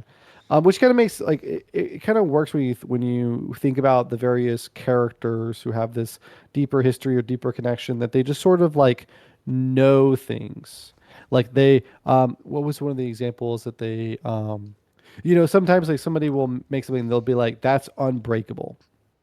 It's like how could you Yeah, know? how do you know it's Yeah, actually unbreakable? Yeah, yeah, yeah. You yeah. just kind And of so yeah. there, I and then they agree. just have the sense. So it's just I think that there's this thing that like Phallus the Younger witnessed this and saw what was happening with Heberick, and then now that she's the Shaik and has there's the goddess of the whirlwind, I think there's a sort of perception that there's a large significance of to this experience. There's a lot more, and that she has an awareness that can maybe bring some meaning to that, but she doesn't know anything for sure. That's the way I look at it. Okay, yeah, I like it. Yeah. All right, walk us through it. Yeah. Give me the vision Well, thing, vision yeah, quest. yeah, yeah. So as far as like the whole Vision Quest, I mean, I can give you the sort of the overarching theme of it that just like really stuck with me, which was like he's like going through this vision, he's like seeing giants and like moving around and starting to understand more about the Jade statue, and there's this like opening and awareness, like what we saw with Paran. And so, like when I was listening to this particular Dream Swingers, that's the thing I kept thinking about was like Paran walking down that hallway, and then being aware of like all the lights are these stars, and all those stars are other worlds, and all of that's connected into this one big galaxy. And then in that midst, there's also like kind of like an ominous tone to it all too.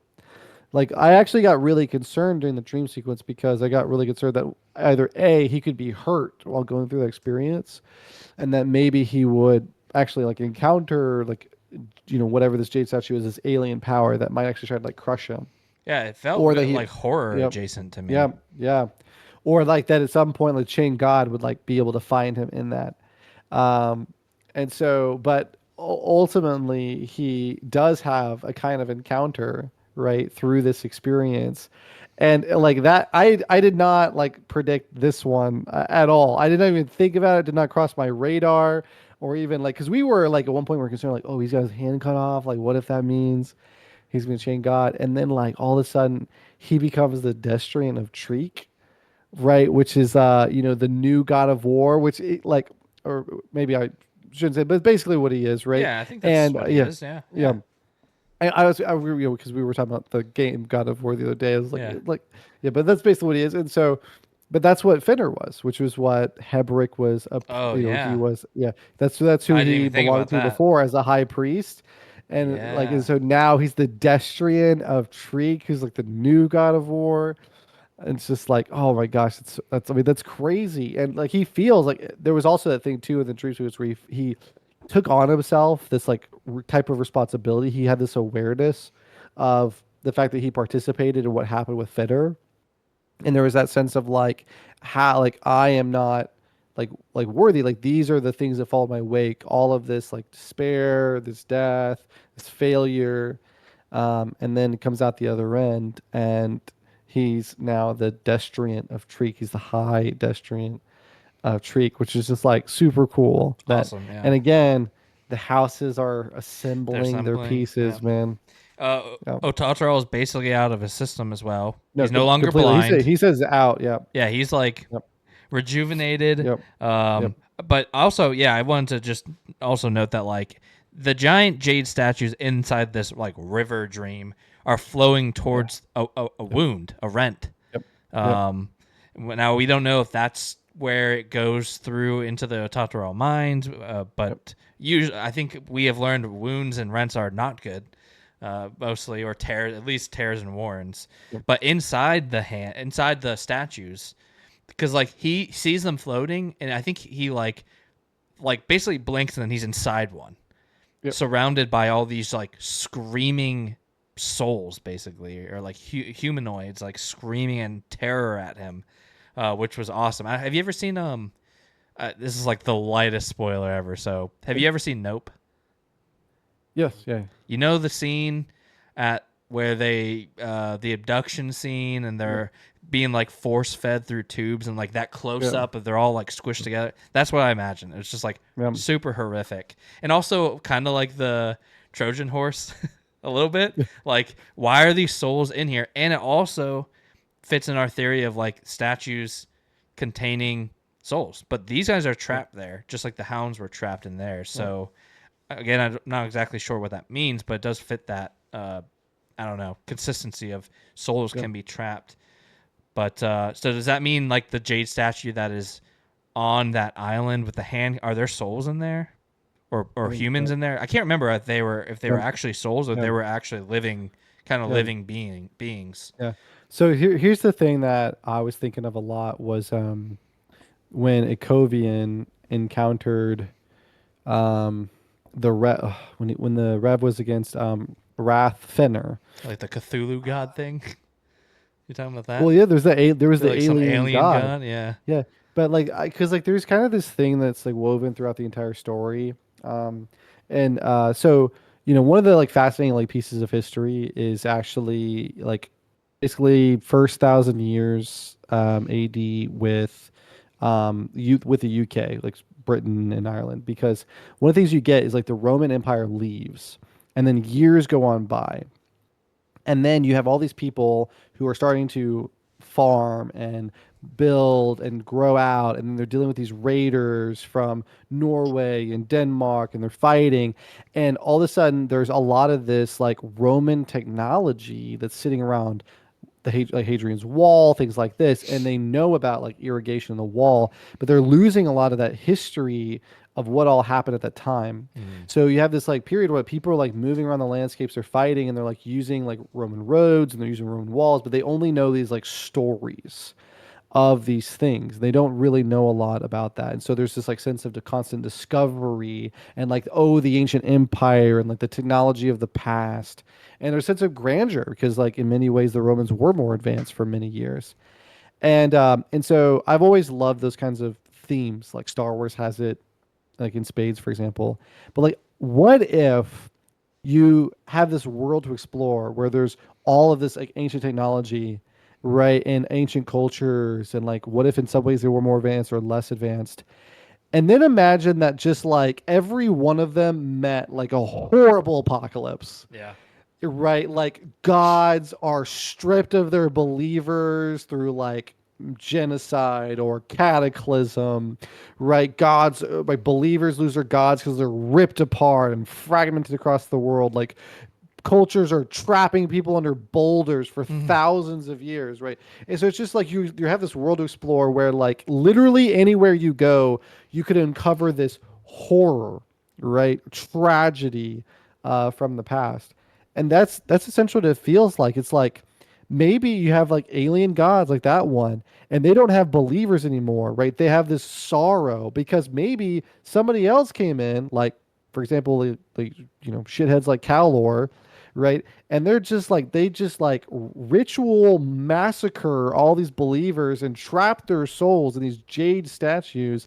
And now that's just a monument of some horrible past to be discovered by whoever comes across it. And the only one who's left to remember it are these alien gods who don't even want to possess warrens anymore because of these things that have happened to them, right? And how many more of those are just out there you lurking in the shadows. They of some seem like warring. big. Like I feel Yeah. like the gods that we've got in this world, Yep. are like would be like a human to those gods. Like that Yep. kind of like hierarchical Mhm. thing is like these gods are like the big boys Mhm. out there lost. Yeah. Yeah, it could very well be, especially yeah, you're saying with like Piran. I forgot that whole scene where he's just like, we're nothing, like Yep. we're a blip, we are Yeah. a blip, which is really interesting. But yeah, really just really cool scene. Uh, a lot of questions still, but like. It still feels like progress. It feels like sideways progress, but I'm still here for that. Yep. And yeah, I don't know if he's seen in the past because it's like these are traveling towards this Yep. this rent. So where did they go through? When did they go through? Where are they? Because we know that a couple of them all did go through. We had heard the story of how the jade statues arrived. So was that him witnessing that? And I mean, yeah, felt like it. it feels I like don't it, and know. it feels like if that's the case, those souls are still in there. I think, Yeah. and there's way more of them than there. We saw one arm, one hand, and there were many flying towards. So, yeah, super interesting. But yeah, even talking about like the history, like they made it. You know, we had learned it before, but just with like 7 cities, like most of it used to be water. You know, and now it's a whole desert continent, and just like so much stuff has changed. And like, what did that? How like what caused all this become like a desert place? So just a lot of history that, and that's the type of history that if we never find out, that's okay. But it feels real, like there's a real history to this land, which yeah makes it feel alive, which is awesome. But all right, let's wrap it up with Kalam, and we can same thing. We'll hit the. There's not that many big points here either. They're just really cool. So yeah, Callum basically is just gonna go down to investigate this well, and he looks down. It just looks like there's like a dude spread eagle down there. So he dives in, and then it's further away than he thinks. And when he gets up close, it's a big dude down there who's just like, I'm gonna eat you. And Callum's like, what the fuck? Like, what the fuck? And then let's see. Yeah, he says he wants to eat some. Callum stabs him, and then the thing water blasts him back out of the well. Yep. The whole water turns to like blood and shit. And Callum is like, did any of you drink this water since it's turned to blood? Don't.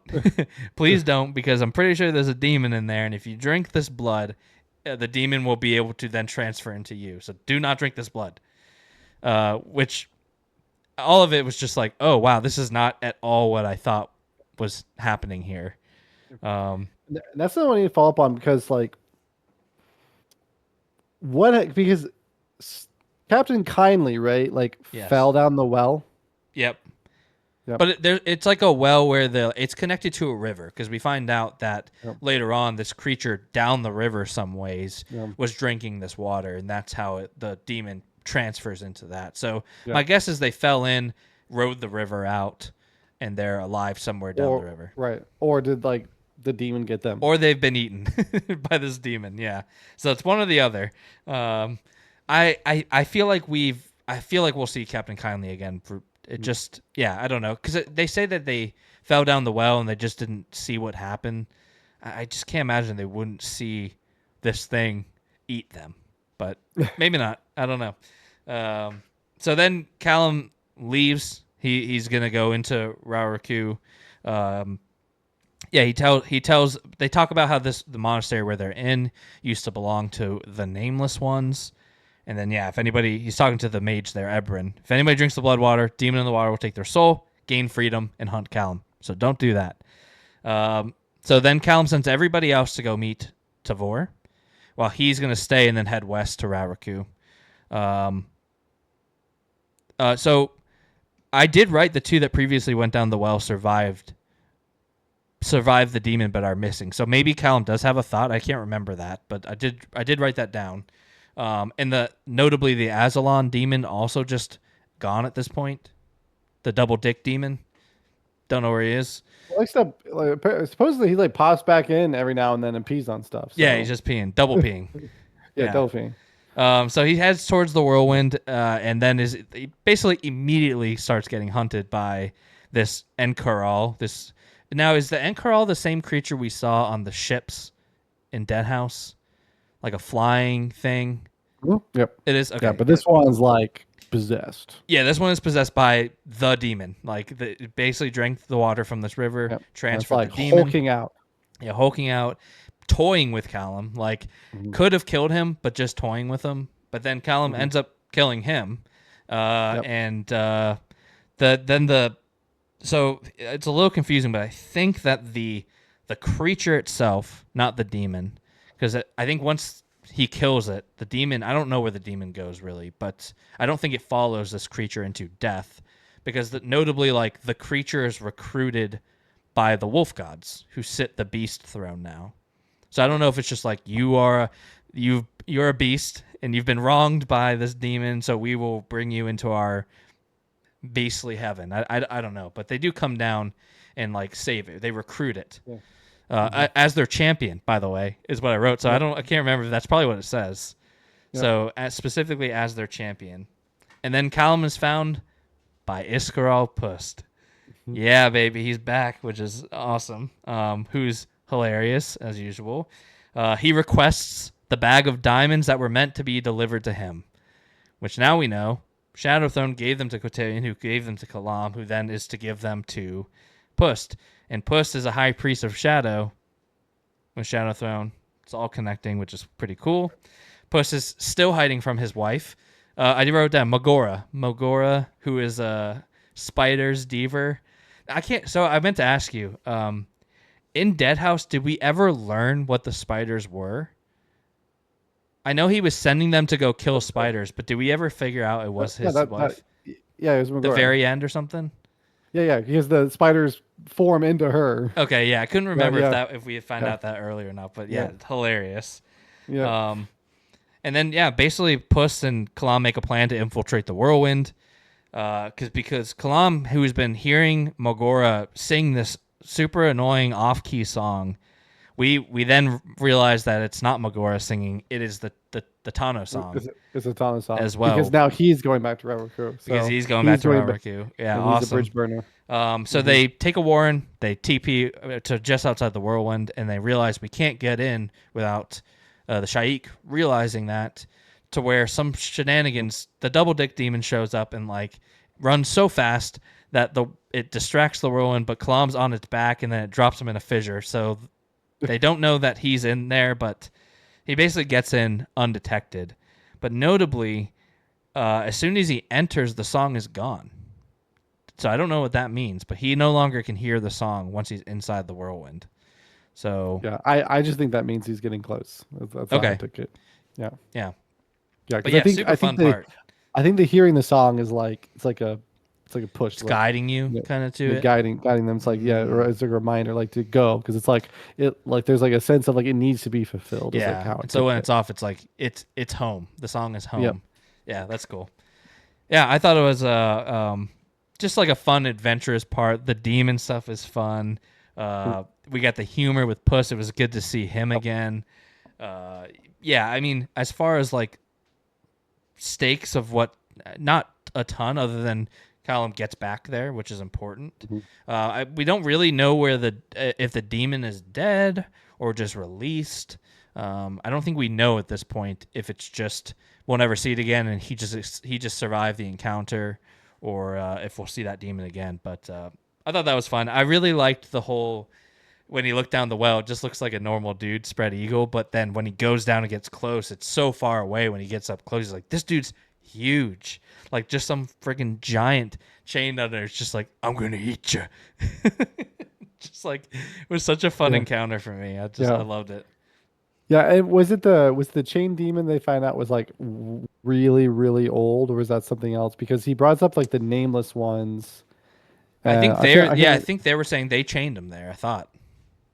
Well, because I think first he suspected they were chained by the nameless ones, and then he got contradicted, and he was like, "Oh, so even older than that." Oh, really? Okay, yeah, maybe. because he asked the demon about the nameless one. I think that's what it was. The demon's like, no, I've never heard this name before. Like, I've never heard of the nameless ones. And he's like, oh, you've been there a really Yeah. long So time. I mean, I do think we will probably find out how that demon was chained there, or why in a well. Yeah. Yep. Yeah. Super interesting, but really fun part. So, but yeah, we did it. We we went through everything for a short part. There's a lot of shit going on, and I fear for part 4. It's gonna be a long discussion, I think, because I think it's just all of this stuff is happening, and it's not even the convergence hasn't happened. Convergence is coming.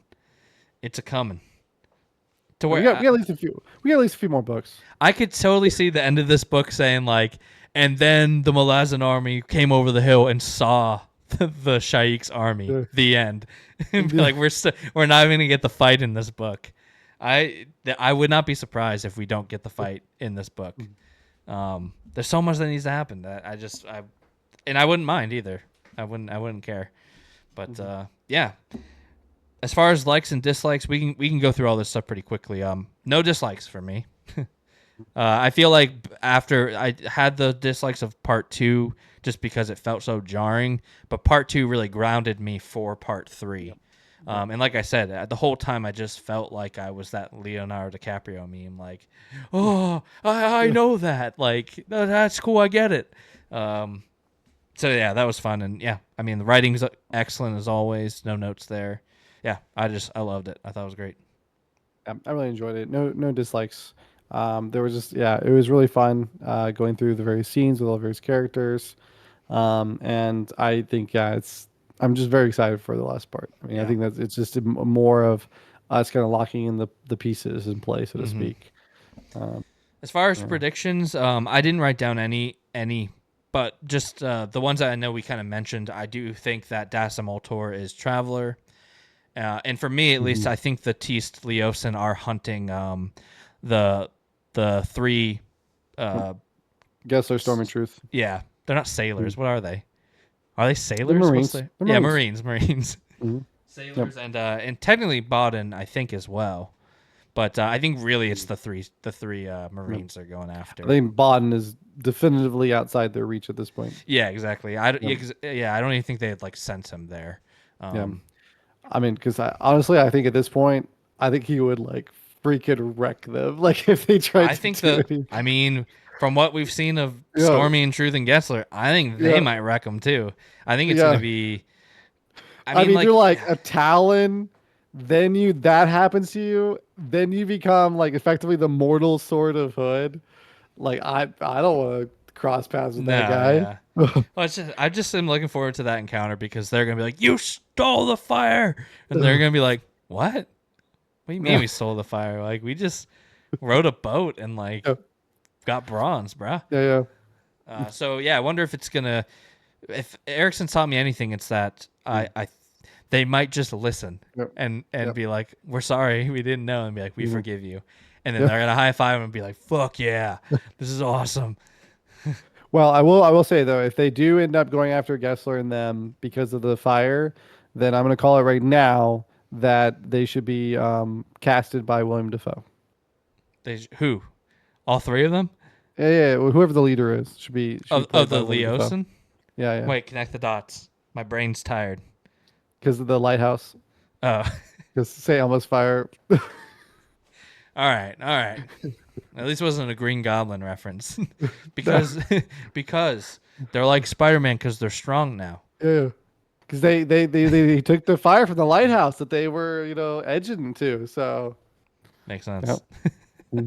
Clearly it's because of oh my gosh, now I'm gonna forget about the Saints, Brooklyn Saints. No, what's it called?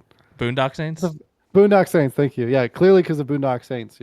So. I don't get that reference either. I just know the name of the movie. Yeah. Well, because there's like one of the houses gets shot. Like there's just like a house gets shot up. There's just like bullet holes everywhere, and he's like doing the tracker ranger thing. He's being a detective. He's like walking through, spinning around. He's like, this happened, then this happened, and then this happened, and then one point he's just like, as he's like pointing it out, he's like progressively becoming more unhinged. Like his tie is getting undone, his buttons are getting undone. He's like starting to get like a sweat comb going back, and then finally like his tie is completely undone. His like buttons are popped, and he's like in front of the house. He goes down on his knees. He's like, "There was a firefight." He does such a freaking good job. Is that Daryl Dixon? Mm-hmm. Is that is that character? Nice. I need to rewatch that. It's been he's that Daryl Dixon's one of the main characters, but William Dafoe is this like super. Oh wait, like Willem Dafoe's in. He's the lead detective. Yeah, he's the lead detective, and he's like this aggressively he's in everything. Yeah, he's like aggressively like he's this like super top notch detective, like no shit or anything like that. There's also several scenes he's gay, and it's like it's really funny the way it's handled in the actual show. Yeah, it's really good. That's fine. I need to rewatch it. Yeah. William Dafoe's performance is great. Yeah, always. Yep. All right. Any other predictions for anyone that made it through? No, I've listed mine. I've listed. They're out there. They're in the video. So they're All right. Well, then let's wrap it up. We pulled it off being under 3 hours. There was a moment after we finished like the third section. I was like, oh no, this is going to be a 3-hour video. But I think we sped up the sections that needed to be sped up, and like always, we probably could have talked more, but I feel pretty happy about that. And feel pretty content and excited going into part 4. So yeah, any closing thoughts? Yep, just really excited for part 4. So be patient with us. It is a chonker, so we're hoping to get it completed with the next few weeks before Matt goes on vacation. We kind of have a little channel vacation, and but yeah, just for recording. Yeah, the plan is to have a good amount of things pre-recorded, and so I can kind of post them throughout that time that I'm gone, so it never feels like we're really gone. So yeah, we're hopefully going to record part 4 of this to be posted on that during that month where I am gone. But there is a chance that we just aren't able to pull that off, and if that's the case, then I don't know. We'll figure something out. But at the absolute latest, May, hopefully before that. But yeah, sorry to interrupt you. No, it's good. All right, now say goodbye. Okay. Well, again, to everybody who's been coming back to join us, because we see a lot of people who have come from the veterans, man, the veterans and their books. Yeah, there's a lot of people out there who love Malazan and come back to Gush, and we've been able to even sort of evangelize to some of our friends, get them excited about Malazan. It really has been one of the best fantasy rides that I've been through. I think it's been a true story for many people. So for all the people who are joining us along for the journey, for those who are coming back to Gush with us, just know that we read the comments. We love seeing your comments and how excited you guys are for us to experience Malazan. And it's been awesome. So yeah, thank you all for the encouragement and for your time and attention. Yeah. Thanks, veterans. Mm-hmm. So I'm Matt, and this over here, I can't point like. Those are your books on your piano. These are my books? Yeah. Yeah. But I'm Ian, everybody, and as always, we are Hobby Vomit. Oh. I kept you off. Hobby Vomit. Hobby Vomit. Goodbye.